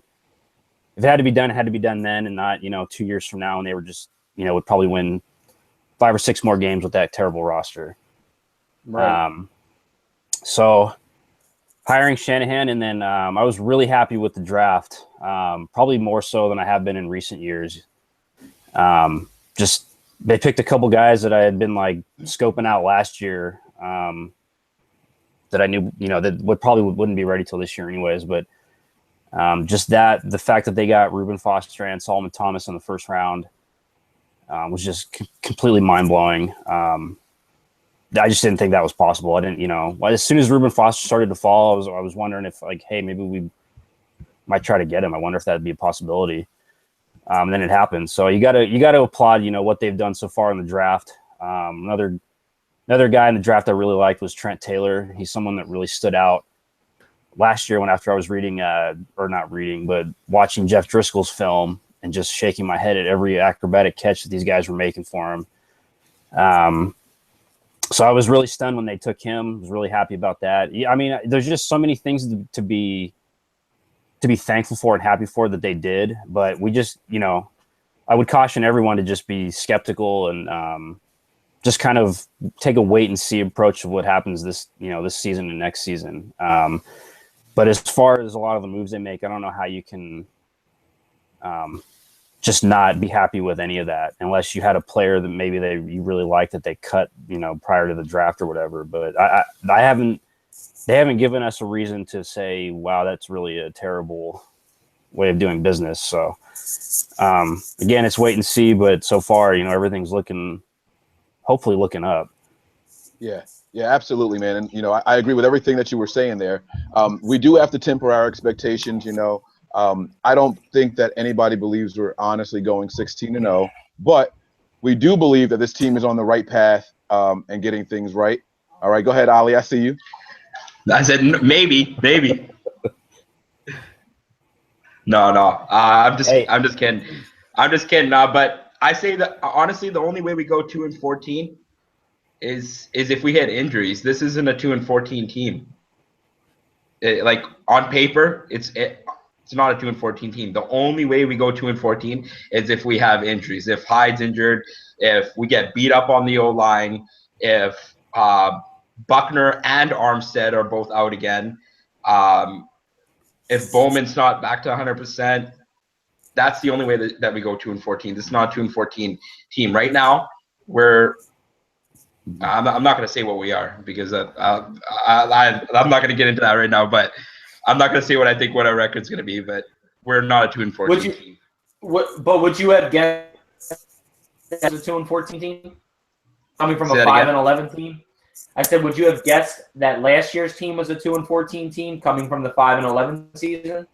No, I did none not. of us probably would. We probably thought we would have been on the uprise, But I agree with Madrid. Like one of my biggest draft crushes was Trent Taylor. I think this kid is going to bring some explosiveness to this team. Highly sold on him. Just watching tape, I love his footwork. I love his speed. I love, his aggressiveness. He plays like a cannon off the line. It's just a problem of seeing where he fits right now. I think this year that transition in doing kick returns and punt returns possibly. Not sure. But Stefan, what are your feelings so far on this team and from the draft and where we're heading and the direction we're heading and what do you think? I think the arrow is pointing way up. I love what we did last year in the draft. I love what we did this year in the draft. And for example, Joe Williams is someone to look out for. I think he could be, especially combined with Shanahan and Carlos Hyde, they can do some pretty serious damage. And yeah, I'm excited for what could be, but also keep in mind, like Rich said, it's all a wait and see approach because it could go down very fast and it could become very ugly. And I'm optimistic, but on the other hand, I try not to be too optimistic. No, it's cool. I mean, listen, for as much flack as I just did and all that fire that I spit during the negative segment, and again, I think that was very necessary. But let's be honest, with the addition that we made to this team, whether it be through the free agents before the draft itself, and the people that we brought in, I mean, they're working out, what was it, like 56, 58 players or something crazy like that, right? The one thing you can say this team did is they got a bunch of chain movers on the offensive side of the ball. We still might not have that number one wide receiver, all right? But we got a ton of chain movers. Jeremy Curley locked up. Excellent route runner, good hands. He's a dependable guy. Pierre Garçon, his resume speaks for itself. I don't even need to go there. But what I like the most about Garçon is that everyone thought that he was going to be just a product of Peyton Manning. Wrong. Look at what he did when he moved on. You know what I mean? So there are a ton of chain movers, and if nothing else, this offense can produce. They will be productive. I have no doubt about that. I think giving Carlos Hyde a fullback is going to be something that's extremely positive and underrated. A lot of people aren't even, we're not even thinking about that anymore. And the fullback himself, not just blocking for him, but the ability and the versatility of the guy like Kajus. So these are things that are going to be very, very important and pivotal to the success of this team. And long term, there's some young guys that are here. I don't know how much longer Jeremy Curley is going to be here. However, like you guys are saying, Taylor can step in when and if Curley is gone. So these are the things that are going to be positive. I do want to talk about the topics almost in reverse now. I want to talk about the positives with Jed York being front and center, okay? And I know he's going to get a lot of flack for being out there in the public eye like I just gave him. However, if you step back and you look at what he's doing now, Jed York never really does much during the season. Other than that one tweet that Thanksgiving night, what did he do? You know what I mean? Everything that he does is during the off season. Now, this whole appearing on that show is new, but I get it. Like he said, he tweeted out that he loves the show. They invited him on. He took that opportunity. But other than that, Jed York only speaks predominantly, mostly during the off season, in transition phases, which is when your guy is expected to speak. We've heard from him more this year because what? There was no Trent Baalke to go and put in front of a microphone.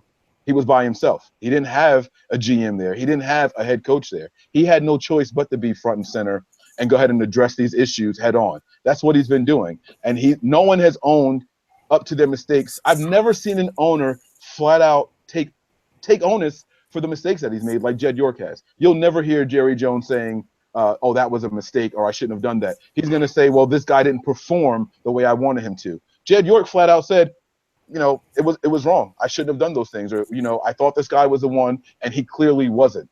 Jed York has said that. We put a lot of trust in Jim Tom Sula. I had to fire a friend in Trent Baalke. You know, he's owning up to the mistakes that he's made, and that's definitely something that's positive. I mean, I don't think I'm the only one that sees it that way. But not to mention his owning up of the Harbaugh situation. Right. And not only owning up to it, it's extending that olive branch. He's now trying to make peace. You know, he let the time go. The fans hated him for it. And he knew better than to try to do that a year ago, 2 years ago. He knew better. The fans would kill him if he flat out tried to extend that olive branch to Jim Harbaugh. It would look like he's begging for Harbaugh to come back. But what did he do? He sat back. He played the waiting game. He got the head coach that I think 90% of the fans think should have been the guy anyway. You know, like you said, it was Shaw, it was McDaniels, and it was Shanahan. He went out, he got the guy, and after all that was done, all right, now I can go ahead and address the Jim Harbaugh situation. You know what I mean? I mean, Rich, what do you think about that, right? Am I wrong there? No, it's not like that's why I think, you know, what I said earlier, I think he's being genuine. You also have to kind of look at, you know, with being skeptical of his actions comes, you know, realizing that this dude does not have the easiest job in the world, especially living in his uncle's footsteps, in his uncle's shadow. I mean, he's trying to take an organization that was once the pride of the NFL for however long, you know, except for a brief blip on a radar screen for, you know, 7 years when they were just god awful after Eddie D stepped down. Garcia.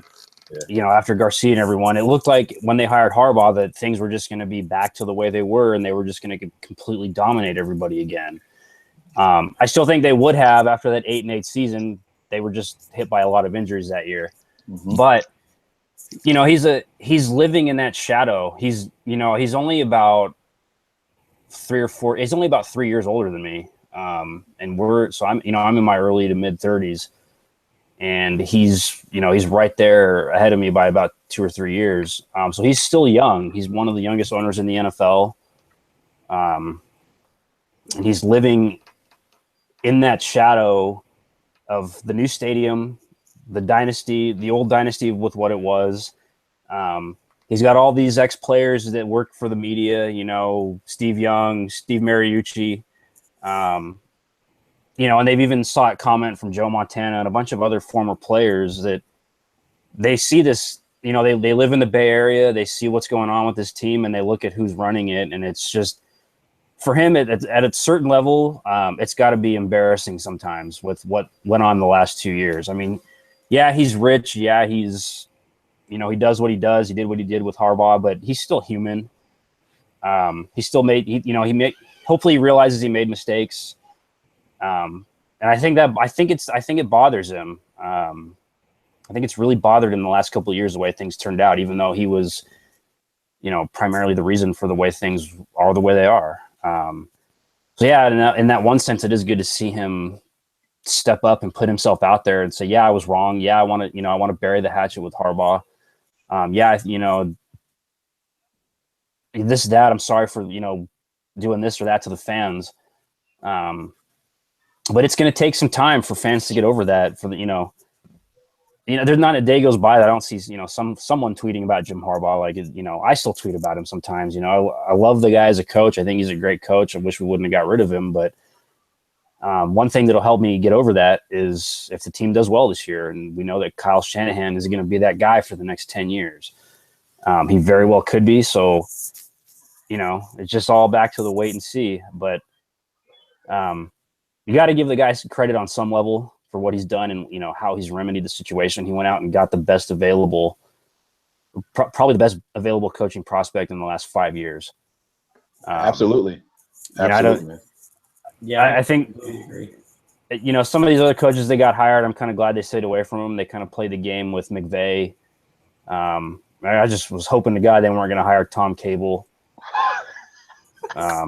Yeah, I live up here in Washington, you know, around a bunch of Seattle fans, and they would be more than happy to see that guy gone. Especially to a division rival. So, yeah, I mean, I think Jed's done the right thing this year, but it's just for fans, it's gonna take some time to get over that. And one way to get over that quick is to have a good year next year, regardless of the record. So let's talk about that. What is now clearly the ground the groundwork is being laid right now, and I hate to say the whole brick by brick thing, but that's what it is. They're building this foundation, and you can see the direction, you can see the goal, you can even see the plan that's coming right now. But what do you guys think? And I guess we'll start with Ali, we'll go to Nick, we'll go to Stefan, and back to you, Rich.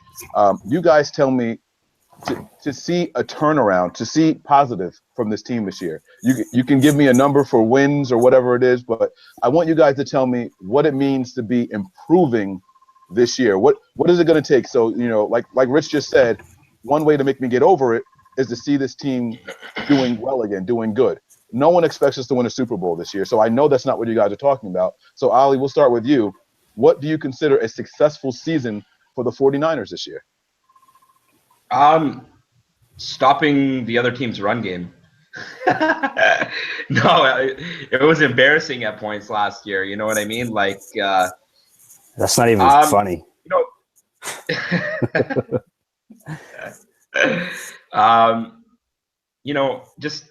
Just being competitive again, man. Like going into Sundays for the past 3 years, I'd go in with a feeling like dejected, like we've already lost the game. You know what I mean?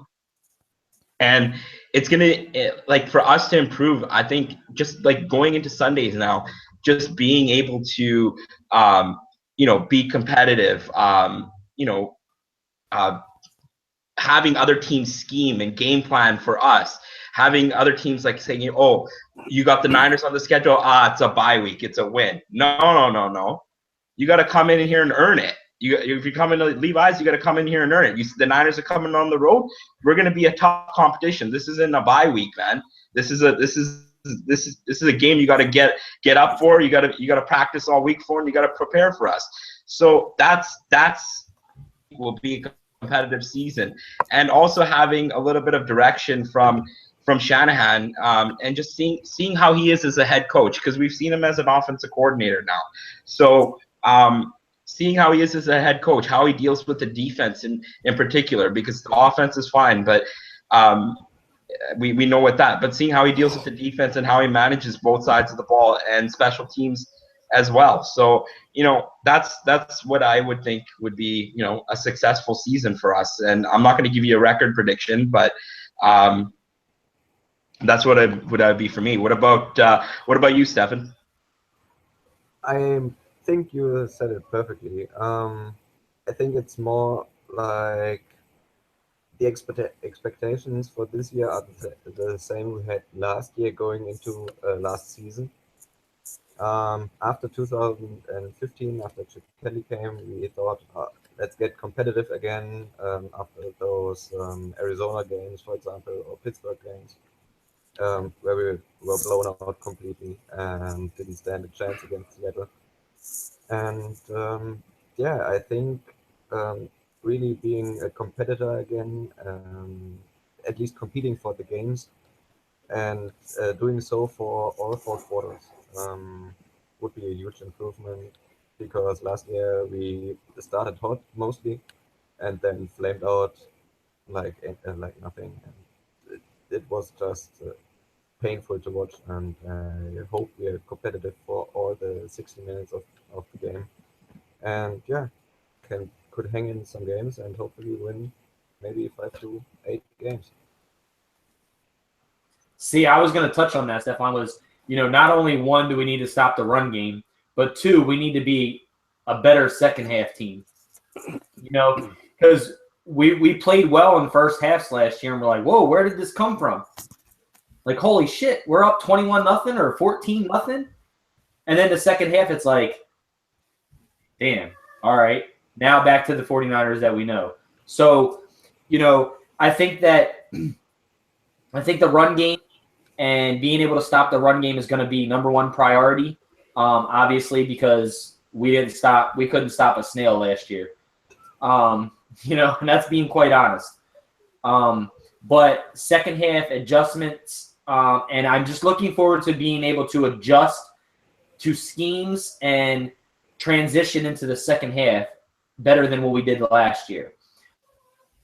So overall, I think that we are probably going to be between the 5 and 8 range win, you know, but I would hope that we can get to that maybe 9 or 10 game win season this year. Maybe we'll win a game that we're not supposed to here and there. You know, we're going to lose those games that we're not supposed to. I'm not really worried about divisional rivals this year, you know, with the Rams and stuff like that. But the only reason I do worry about the Rams just a little bit this year is because of Wade Phillips being in there with the defense, because they have a lot of good defensive players this year. And I think Wade Phillips is going to turn that defense around. And that's what they were lackluster on last year. So I think that stopping the run and being able to game plan for a full 4 quarters and being able to transition and game plan for the second half is going to be huge for us this year. What do you think, Madrid?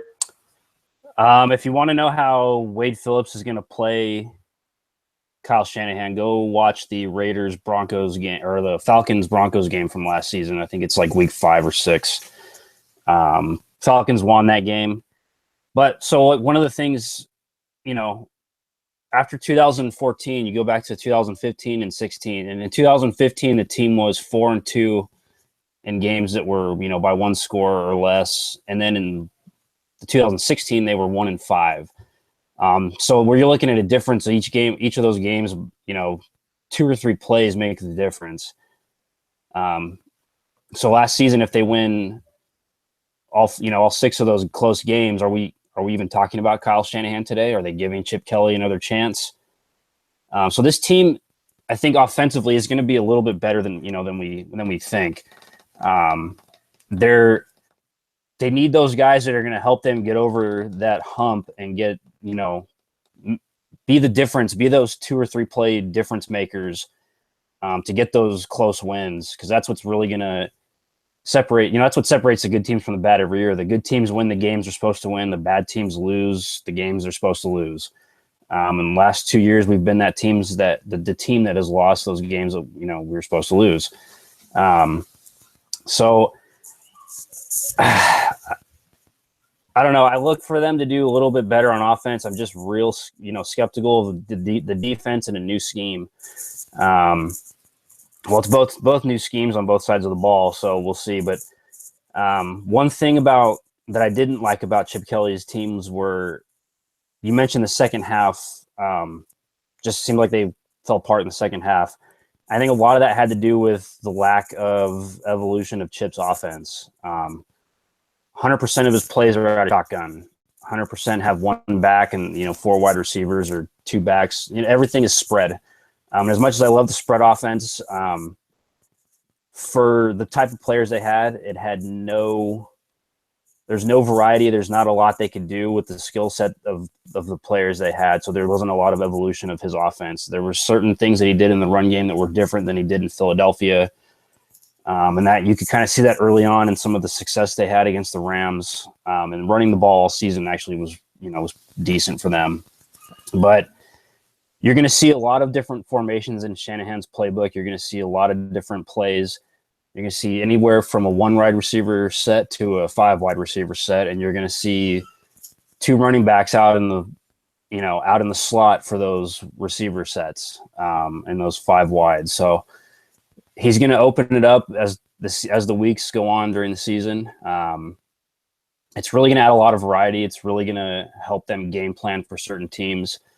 You're going to see a lot of Kyle Shanahan's really good at dictating matchups for his players.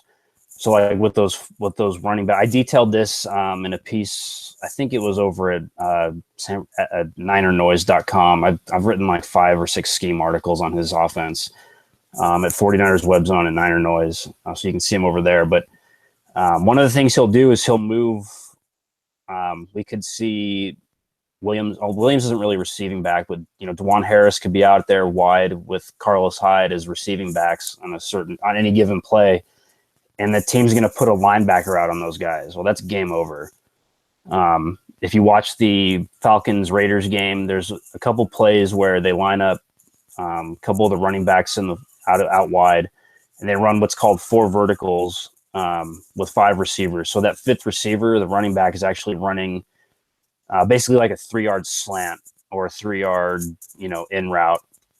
And he's just catching the ball in space, and he gains 20 yards. because everything's so wide open. You know, and then he'll come back and hit you with a tight end down the opposite side of the field because everybody, you know, followed the boot action to the other side, and tight end leaked out into the flat the opposite way. He's wide open for a touchdown. There's a play like that in the Panthers game that they had last year, one of their Panthers games, and also against the Raiders. I've covered some of this at 49erswebzone.com. You can see those scheme articles there. So he's going to hit them with a lot of different looks. It's going to be an offense that they probably spend a good 2 years fully implementing. But I think you can see the talent that this team has, and you can kind of see where if you go back and watch the Falcons game from last season, where some of these guys are going to fit in.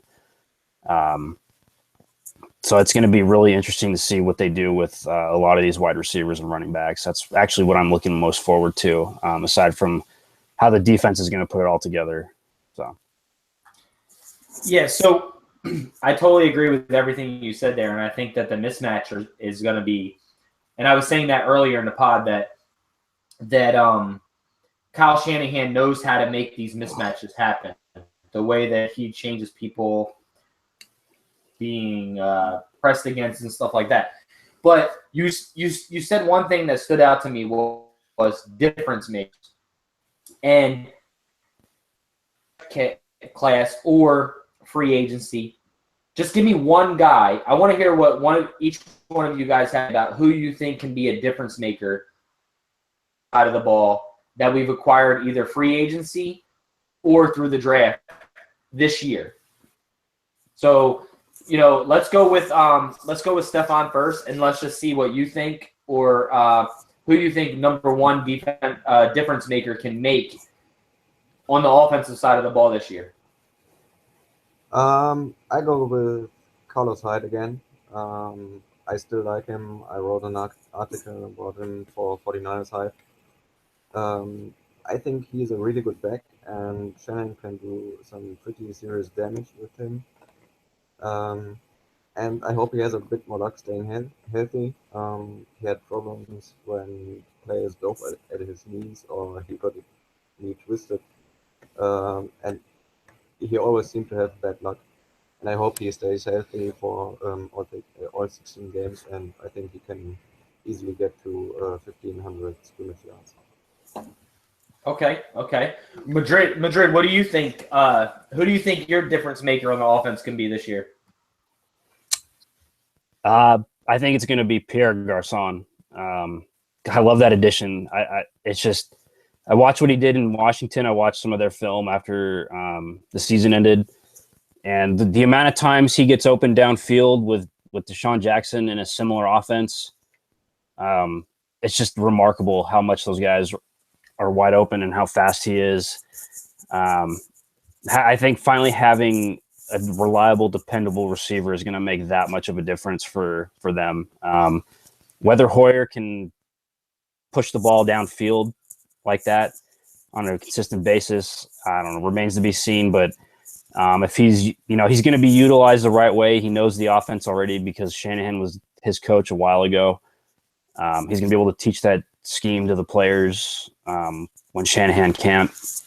And he's going to be, I think, the difference maker for them on offense. And then some of the other guys they added, I'll just throw out a couple. I like Trent Taylor. I think he's going to be really good in the slot. And then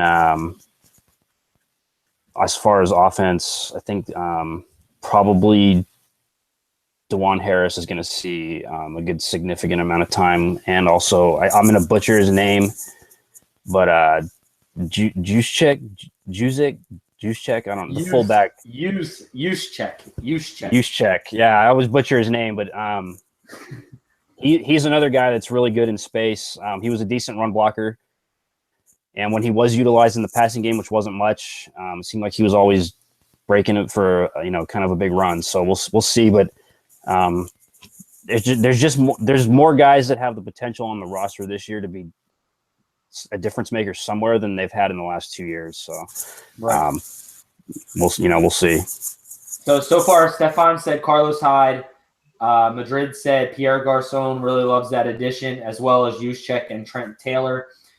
Just to touch base before we get the mic on this, do you think Trent Taylor plays in the slot this year? And changes spots with Curly throughout the game? I do, or he plays that second slot in a 4 or 5 receiver set. In college, he was tied for the first. He was either tied for first or second most productive slot receiver in NCAA. So he knows he's not an overly fast guy. He's quick, but he knows how to run routes and create separation, and that can't be understated in Shanahan's offense. These guys are going to have to find ways to get open quick, and some of these, intermediate routes, and he's the guy that can do it. Curly obviously can. Curly's got great hands. Trent Taylor is going to be a nice compliment there. He's just a phenomenal athlete. You look at him, and he just runs away from people as soon as he catches the ball. He's just a turn and run kind of guy. He doesn't hesitate. He just goes. He gets open. He knows how to get open. Knows how to create separation. Really good hands over the middle. He's not too scared about taking a hit, even though he's 5'8", 180 pounds. So we'll see. He'll be. Plus, he did catch a lot of screen passes, and Shanahan does run a lot of screen passes to the receivers. So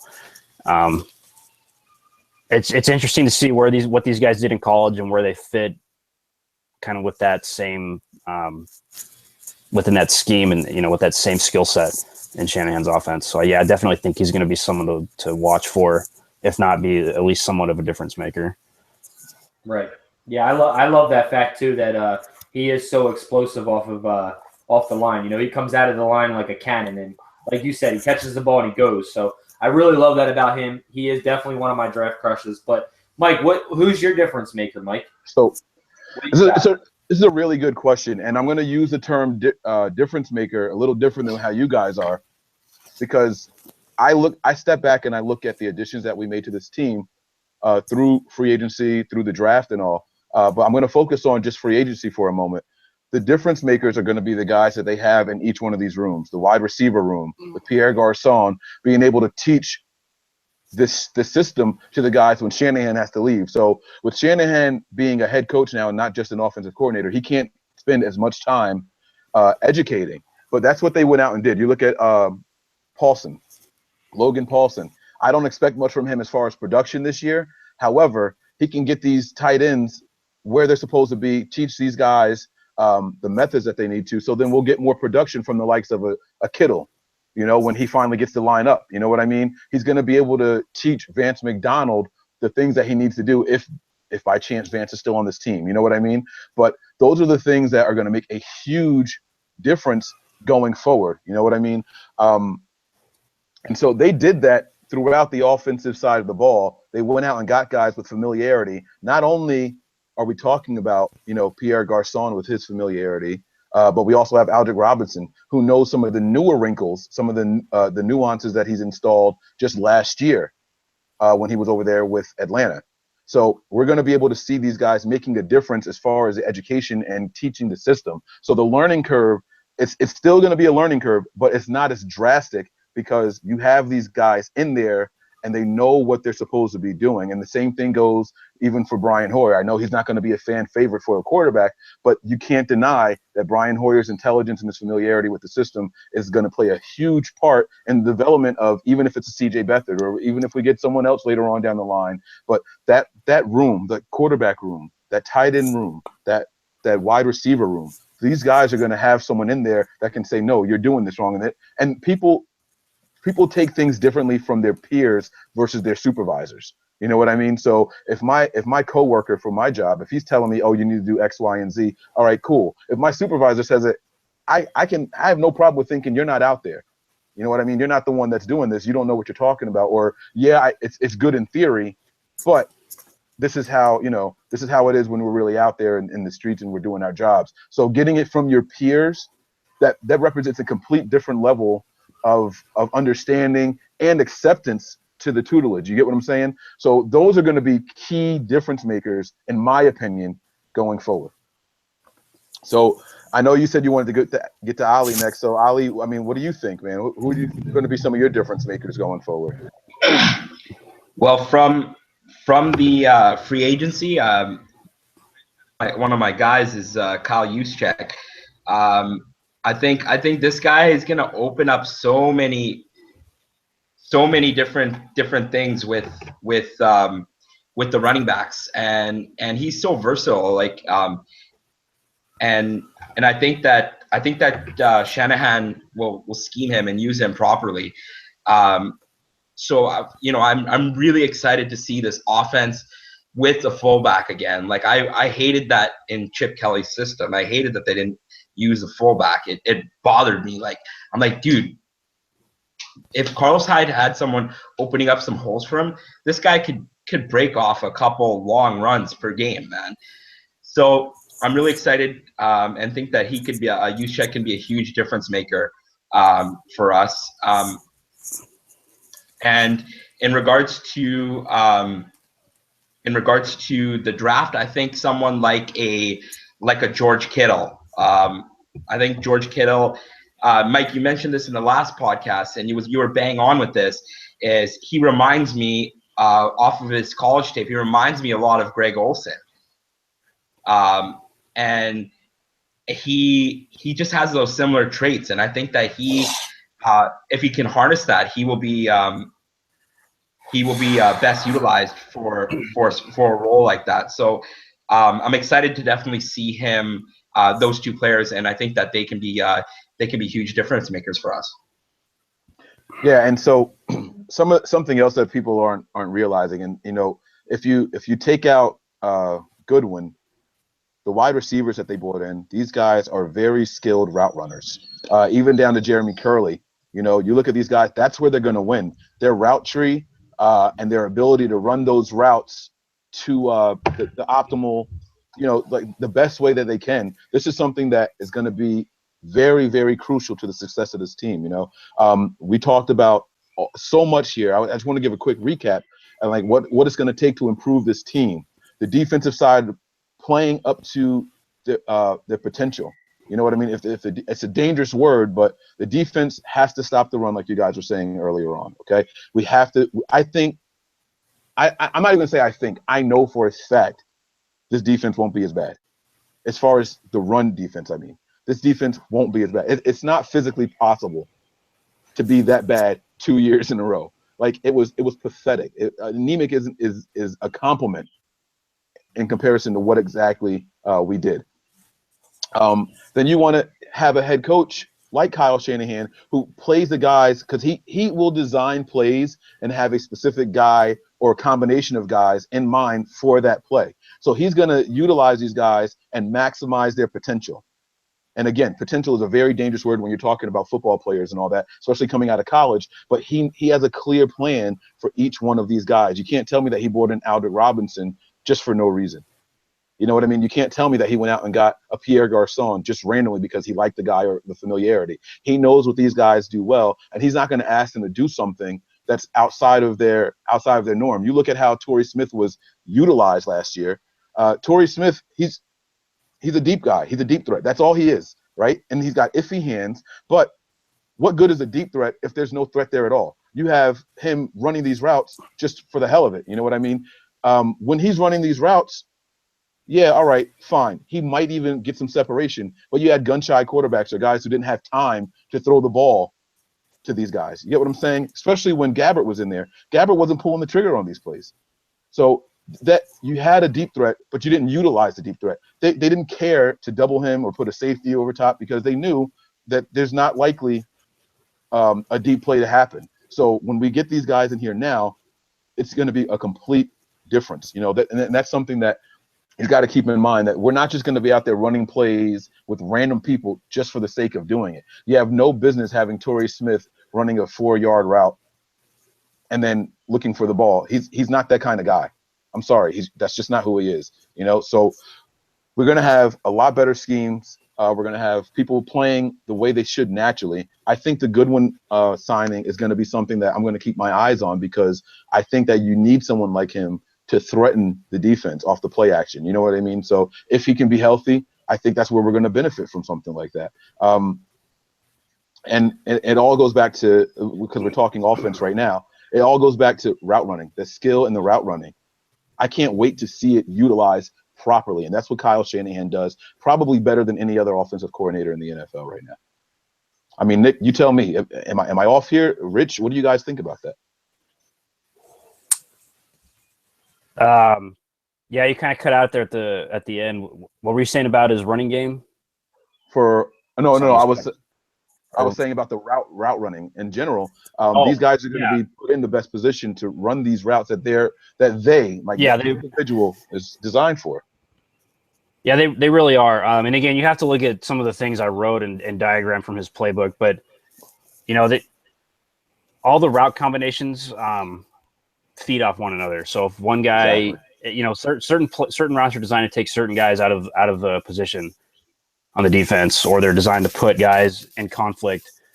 Any good coach, will do this in the NFL. Some of Chip Kelly's concepts were like this. It's just, the receivers could never get separation. They could hardly ever get open. It's kind of the perfect storm with, what you're saying with Torrey Smith. He's a deep guy, but I had a conversation with Pro Football Focus's Jeff Deeney. He covers the 49ers for that website, and he's a 49ers fan. And he was telling me that both Gabbert and Kaepernick only had no more than 2.5 seconds in the pocket on average to throw a ball. You can't run a 9 route, 5-step drop, with 2.5 seconds to throw it, because you just don't have time to drop back, pull the trigger, and throw it that deep. We've seen those quarterbacks make those throws. It's just they just don't have time. So you have to kind of devise your offense around what you are doing, and if you can't block, then you can't throw deep because you can't hold them. Kyle Shanahan will run deep routes, and he'll run underneath stuff with them. So there's always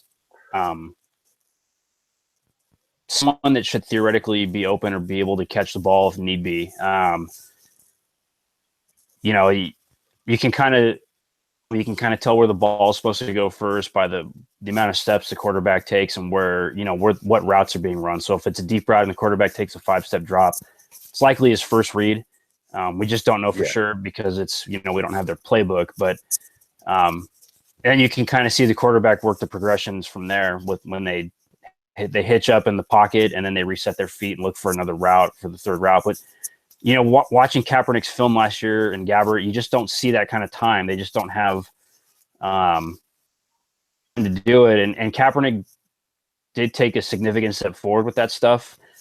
But again, Chip Kelly's playbook last season was all short to intermediate passing game stuff because they don't have the linemen that can sustain those blocks. And in that sense is going to be a bit better for this line, especially with the variety. He's not going to be running offense 100% of the game, shotgun, least amount of pass protection they can. If he can't block, he's going to shift guys around to where they can block with 7 guys so they can throw a deep route. And there's a play I have from the Raiders game last season where they had max protect. They had like 7 guys blocking play action, and he hit Julio Jones for a 45-yard. Matt Ryan hit Julio Jones for a 45-yard deep post that put him inside the 5-yard line. So it's one of those things where Shanahan's going to know what he has. He's going to know how to game plan. He's going to know how to put these guys in position to be successful. So you got to kind of watch for some of these little wrinkles that he does with the protection and with the route tree and things like that. And some of these guys that are familiar with the offense. Yeah, I agree with everything that you just said, man. Rich, you nailed it, right? Like spot on. And so another thing that Shanahan is going to do is adjust. If he notices that his offensive line is getting beat by flat out, if Seattle's defensive line is just applying too much pressure, he's not going to keep calling for these 5-step drops. You know what I'm saying? So he's going to change up, and you're going to see in-game adjustments.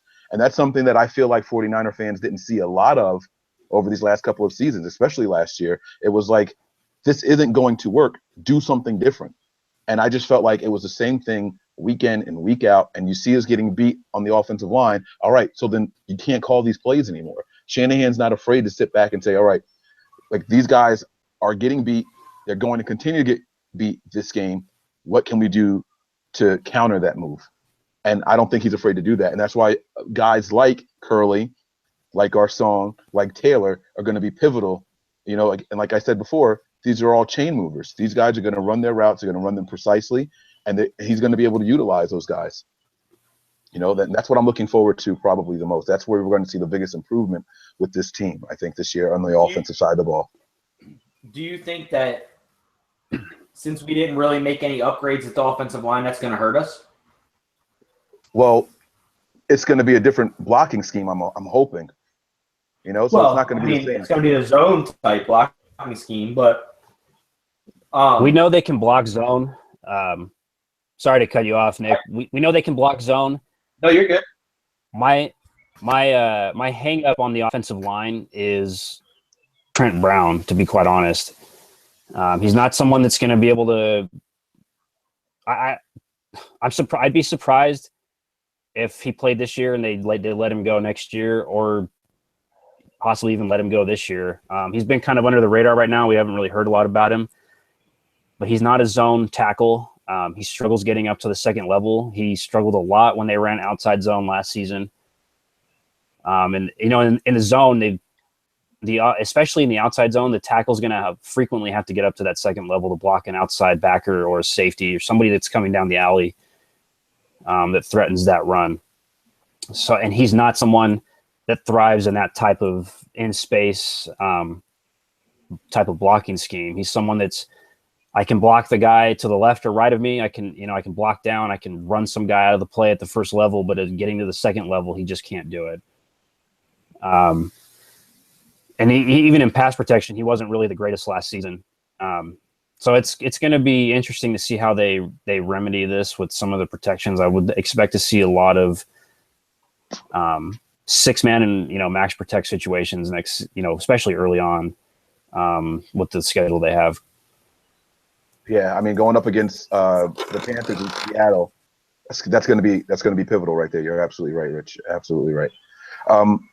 So listen, guys, man, I'm never going to ask you guys for predictions or anything like that as far as season goes or anything like that. But I think I'm going to ask Stefan first. Do you feel that this team is moving in the right direction? It's just a general question. I think I've answered that. I think we are, or the team is that the management of front office in general seem to be competent and functional, especially because Trent Barkley never really kept in touch with the fan base or was really transparent, and John Lynch lets us know what he is doing and what he intends to do. It's a completely different vibe around the team, and Kyle Shanahan, as we said, I think is pretty competent, at least offensive mind. And I'm pretty. For me, the defense is a wild card at the moment. With the first-time defensive coordinator, I think. But in general, I think we are headed in the right direction, and within the next 2 or 3 years, we should be way up the ladder, I think. Yeah, and what do you think about that, Ali? I mean, right direction, too early to call it. I mean, what are your feelings on the direction of this team right now? Definitely the right direction. I think that they are everything's, there's more unity in this regime. You just see it from the front office, and that's trickling down to the players. Like you remember Joe Staley tweeting out before free agency even started. He's like, "Yo, we're doing something special here, and you guys want to be a part of it." It comes from the top down, and that definitely has been started there with Lynch and Shanahan, and I'm curious to see. That's why I can't wait. Like off season's way too long. It's way too long, man. I can't wait for training camp and because training camp is like, it's fun because you get to really see where where the team is and like what their like where they're headed and who's going to win out certain battles, who's going to win out certain battles, and you know, and this leading into the season, what we can expect from them. So it definitely is heading in the right direction. Everything's trending upwards, but I don't want to, because I've been let down in the past for the past few seasons, I don't want to get too excited. I'm just tempering my expectations. But it's hard not to. It's definitely hard not to. It's definitely hard not to be like positive and happy about where they're heading. Yeah, Rich, what about you, man? Your thoughts on the direction of the team in general? I think they're trending up. How far up this season, we don't know, but I think they're definitely made the right decisions, or appear to be making the right decisions with coaching and players. Having everybody, like, you know, Ollie said, on the same page is just huge. You know, we feel like communication is night between what we've seen the last couple of years and what we're seeing the last couple months. So that's huge. Having a couple guys in there, Lynch and Shanahan, that really know what they're doing. It seems like, even though Lynch doesn't have any experience doing this, you can tell he's doing whatever he can to right the ship. So happy to see where everything goes this year. Maybe, you know, hopefully more than 2 wins. Anything more than 2 wins is a positive in my book. So just happy to see that they're trending up finally, and they're getting the respect back of the league, and hopefully that translates to something better on the field next season. Yeah, absolutely. And I don't think it's a coincidence that the pundits are all of a sudden paying attention to what the 49ers are doing. And I know I gave John Lynch a hell of a time at the beginning of this, talking about him openly discussing trades and other players being on the trade block. But I understand why he's doing it. And I know I was being negative then, but I get why he's doing it, and I do think it's necessary. You have to light a fire under these guys. John Lynch is a former player, and he still has that passion. And what way do you motivate players other than, the pay? And the way you motivate them is letting them know, like, listen, like, perform. You know what I mean? And that's why he's out and he's doing what he's doing and saying what he's saying in these public forums, on the podcast and on the radio appearances and things like that. And anytime a microphone is in front of him, he has no problem saying, we're shopping some other guys around and things like that. And you do those things so that these guys go out, and even in practice, even this early, there's a benefit to it, because now you're not going to go out there. If he said Aaron Lynch is on the trade block, Aaron Lynch is going to have one of 2 reactions. It's going to be, well, screw you guys. If you think I'm going to be traded, why am I going to work this hard? Or let me show them why they shouldn't trade me. And if he's going to have that first attitude, he's not the kind of guy you want on your team anyway. So it's a win-win no matter how you look at it. You know what I'm saying?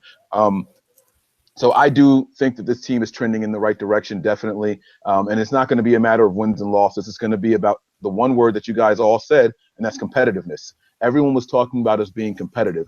I don't want to see any quit in this team. I don't want to see us down 2 or 3 scores and we're running the ball up the middle doing draw plays. I want to see us attempting to do something positive, attempting to stay in the game, attempting to strike.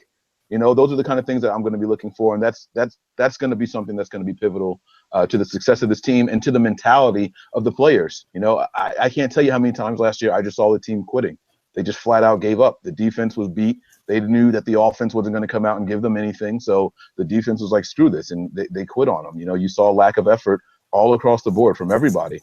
And so I'm looking forward to that. I want to thank Rich and I want to thank Stefan for joining us. I'm not going to tell you guys you have to cut out right now, but if you guys want to, you can. So truly, truly thank you. Before you guys do cut out, though, we'll shoot back to Stefan really quick. Give people your Twitter handle, and I know you're writing now. So shout out your, where you're writing for and where you're contributing. And then after you do that, you represent for the Hive. You know what I mean? Rich, you do the same thing. Let them know your Twitter handle, the different sites or pages that you're writing for. All right. So Stefan, go ahead and take it away, man. Yeah, I'm attempting to write at least for 49ers Hive, and my Twitter handle is @JAV95_. You can find me there, follow me, and if you're a Niners diehard fan, I follow you back. There you go, Rich. Yeah, you can catch me at RJ Madrid. And then you can find my stuff at ninernoise.com. That's on Fansided, the Fansided Network, and at 49ers Web Zone. And NFL non-49ers related stuff, I write about everybody's favorite subject outside the 49ers, the refs. For a website called footballzebras.com, and that's at footballzebras on Twitter. I'm usually tweeting over there during the season and writing most of my stuff. All right. Officiating related. So, yeah, check that out. Are you still doing stuff with 49ers Hub too, right? Not with them. It's Web Zone and Niner Noise. Sometimes I'll jump on with them if when they have time, when they're doing stuff. But just for like recently with the draft, but not usually. Usually, I've only done a few of these. So, okay. Thanks for having me on. No, not a problem, man. It's truly a pleasure, and it's an honor to have you guys on here. You guys are diehard. You guys are passionate. You guys put in a lot of work watching film and everything. And you guys, something else that I like about you guys are in tune to all the different pages that are out there. There's a ton of different opinions, and I know that you guys are paying attention to all of them. So that's why I value you guys' opinions. So that's why I wanted to reach out to you guys and get you on. I know it was last minute, and you guys didn't hesitate at all. So truly thank you both for joining us today. I really, really appreciate that. Thank you. And thank you. Now, Nick, it's time for the surprise, man. We're also going to reveal this on the next podcast that we're going to do. But if you stuck around this long, I see that we still got some viewers out there. You guys have stuck around this long. We have a big announcement that we've been trying to, and most of the people for Nothing But Niners, they're not even sure what's going on. So Nick and I have been working on something, and I'm excited to bring it to you. Nick, go ahead and take it away, man. Yeah, so definitely over here at Nothing But Niners, we're trying to bring that more fan interaction type back to all our fans.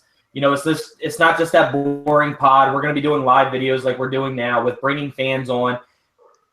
You're right. We're trying to get your exposure, trying to get everybody, exposed out there, not just from being a Niner fan, but, just you as people. And something that we've been lacking with all these podcasts and stuff like that, people have been lacking is the fan interaction. What we do during the off season. You don't hear anything about 49ers. It's the camp until June or whatever it is. So Niners, we're going to be doing a 49ers trivia. And basically what that is we're going to be having guests on. So we're going to pick either 12 to 20 contestants. Those contestants are going to come on let's just say a Wednesday night. Not sure about the days yet, but if you're interested in doing that, shoot us a message and let us know. But what it's going to be is you're going to come on. You're going to go head-to-head with another fan. We're going to ask you the same questions over video. You're going to have to write it down, show the fans your answers and stuff like that. And you'll go through the winners and losers brackets and stuff like that. And at the end, if you win, you are going to be able to pick any jersey that you want of any 49er player and nothing but you as your prize overall. What you want, it could be a custom jersey, it could be a Foster jersey, it could be a Thomas jersey, whatever you want. And us at Nothing But Niners are going to give that to you as a gift for winning that championship. So basically, we'll break it down, how many players we get, whether it's 12 to 20, whatever it is. We'll go through the winners, losers brackets and stuff like that. And you as fans can also watch online and see what the questions we're asking, prepare yourself, things like that. Everybody's going to get the same question when you're going head-to-head. Yeah, it's going to be a lot of fun, man. It's really exciting, but we're going to do that all through the off season. Interested in that, hit us up at Nothing But Niners. Well, Nothing But 9 ERS on Twitter, or you can send us an email at nothingbutniners@gmail. You can hit us up on Snapchat. You can hit us up on Facebook. I mean, there's a ton of places that you can hit us up. If you're also interested in your pictures being shown at nothingbutniners.com, you can let us know. Send us over a picture. They're usually up within 10 to 15 minutes, depending on if I'm by the computer or not. Send that email over to nothingbutniners@gmail.com. To bring this to you. This is just one of the things that we're going to be bringing during the off season. Interaction. We want you guys involved as much as possible. It's not just about me. It's not just about Mike, Ali, Zach or Scott or Stefan or Madrid or anybody else. So So we'll just break up with a recap. I don't know if I broke up there. It sound a little bit like I did. So, all right. Can you guys hear me loud and clear now? We're going to be bringing a 49er trivia to the fans. We're going to have fans on, whether it be 12 or 20. They're going to go through a competition through the off season. We're going to ask questions head to head. Winners move on. Losers will go through that process, and then we'll go through. And at the end of the season, at the end of that competition, Nothing But Niners will provide you with a jersey of your liking, whether it be a Foster jersey, a Solomon Thomas, a custom jersey, anything like that. Sorry if I broke up with that first time, guys, but if you're interested in that, just hit us up at nothingbut9ers on Twitter, or you can email us nothingbutniners@gmail.com. If you like your pictures to be broadcasted on the website at nothingbutniners.com, hit us up, nothingbutniners@gmail.com. You can hit us up on Snapchat, Instagram, Facebook. We're all over the place, guys. We're coming at you hard, from all aspects. And, so, I mean, check us out, man. And if you're interested, let us know. Let myself, Mike know. Madrid for coming on, and Stefan, really appreciative, man. I love your guys' work, everything that you guys put out this in, everything that I possibly can. Once again, I'm very thankful for you joining us here on Nothing But Niners. Ali as well, and Mike as well, as always. Let's just end this like I normally do. Above all else, stay faithful. We're out.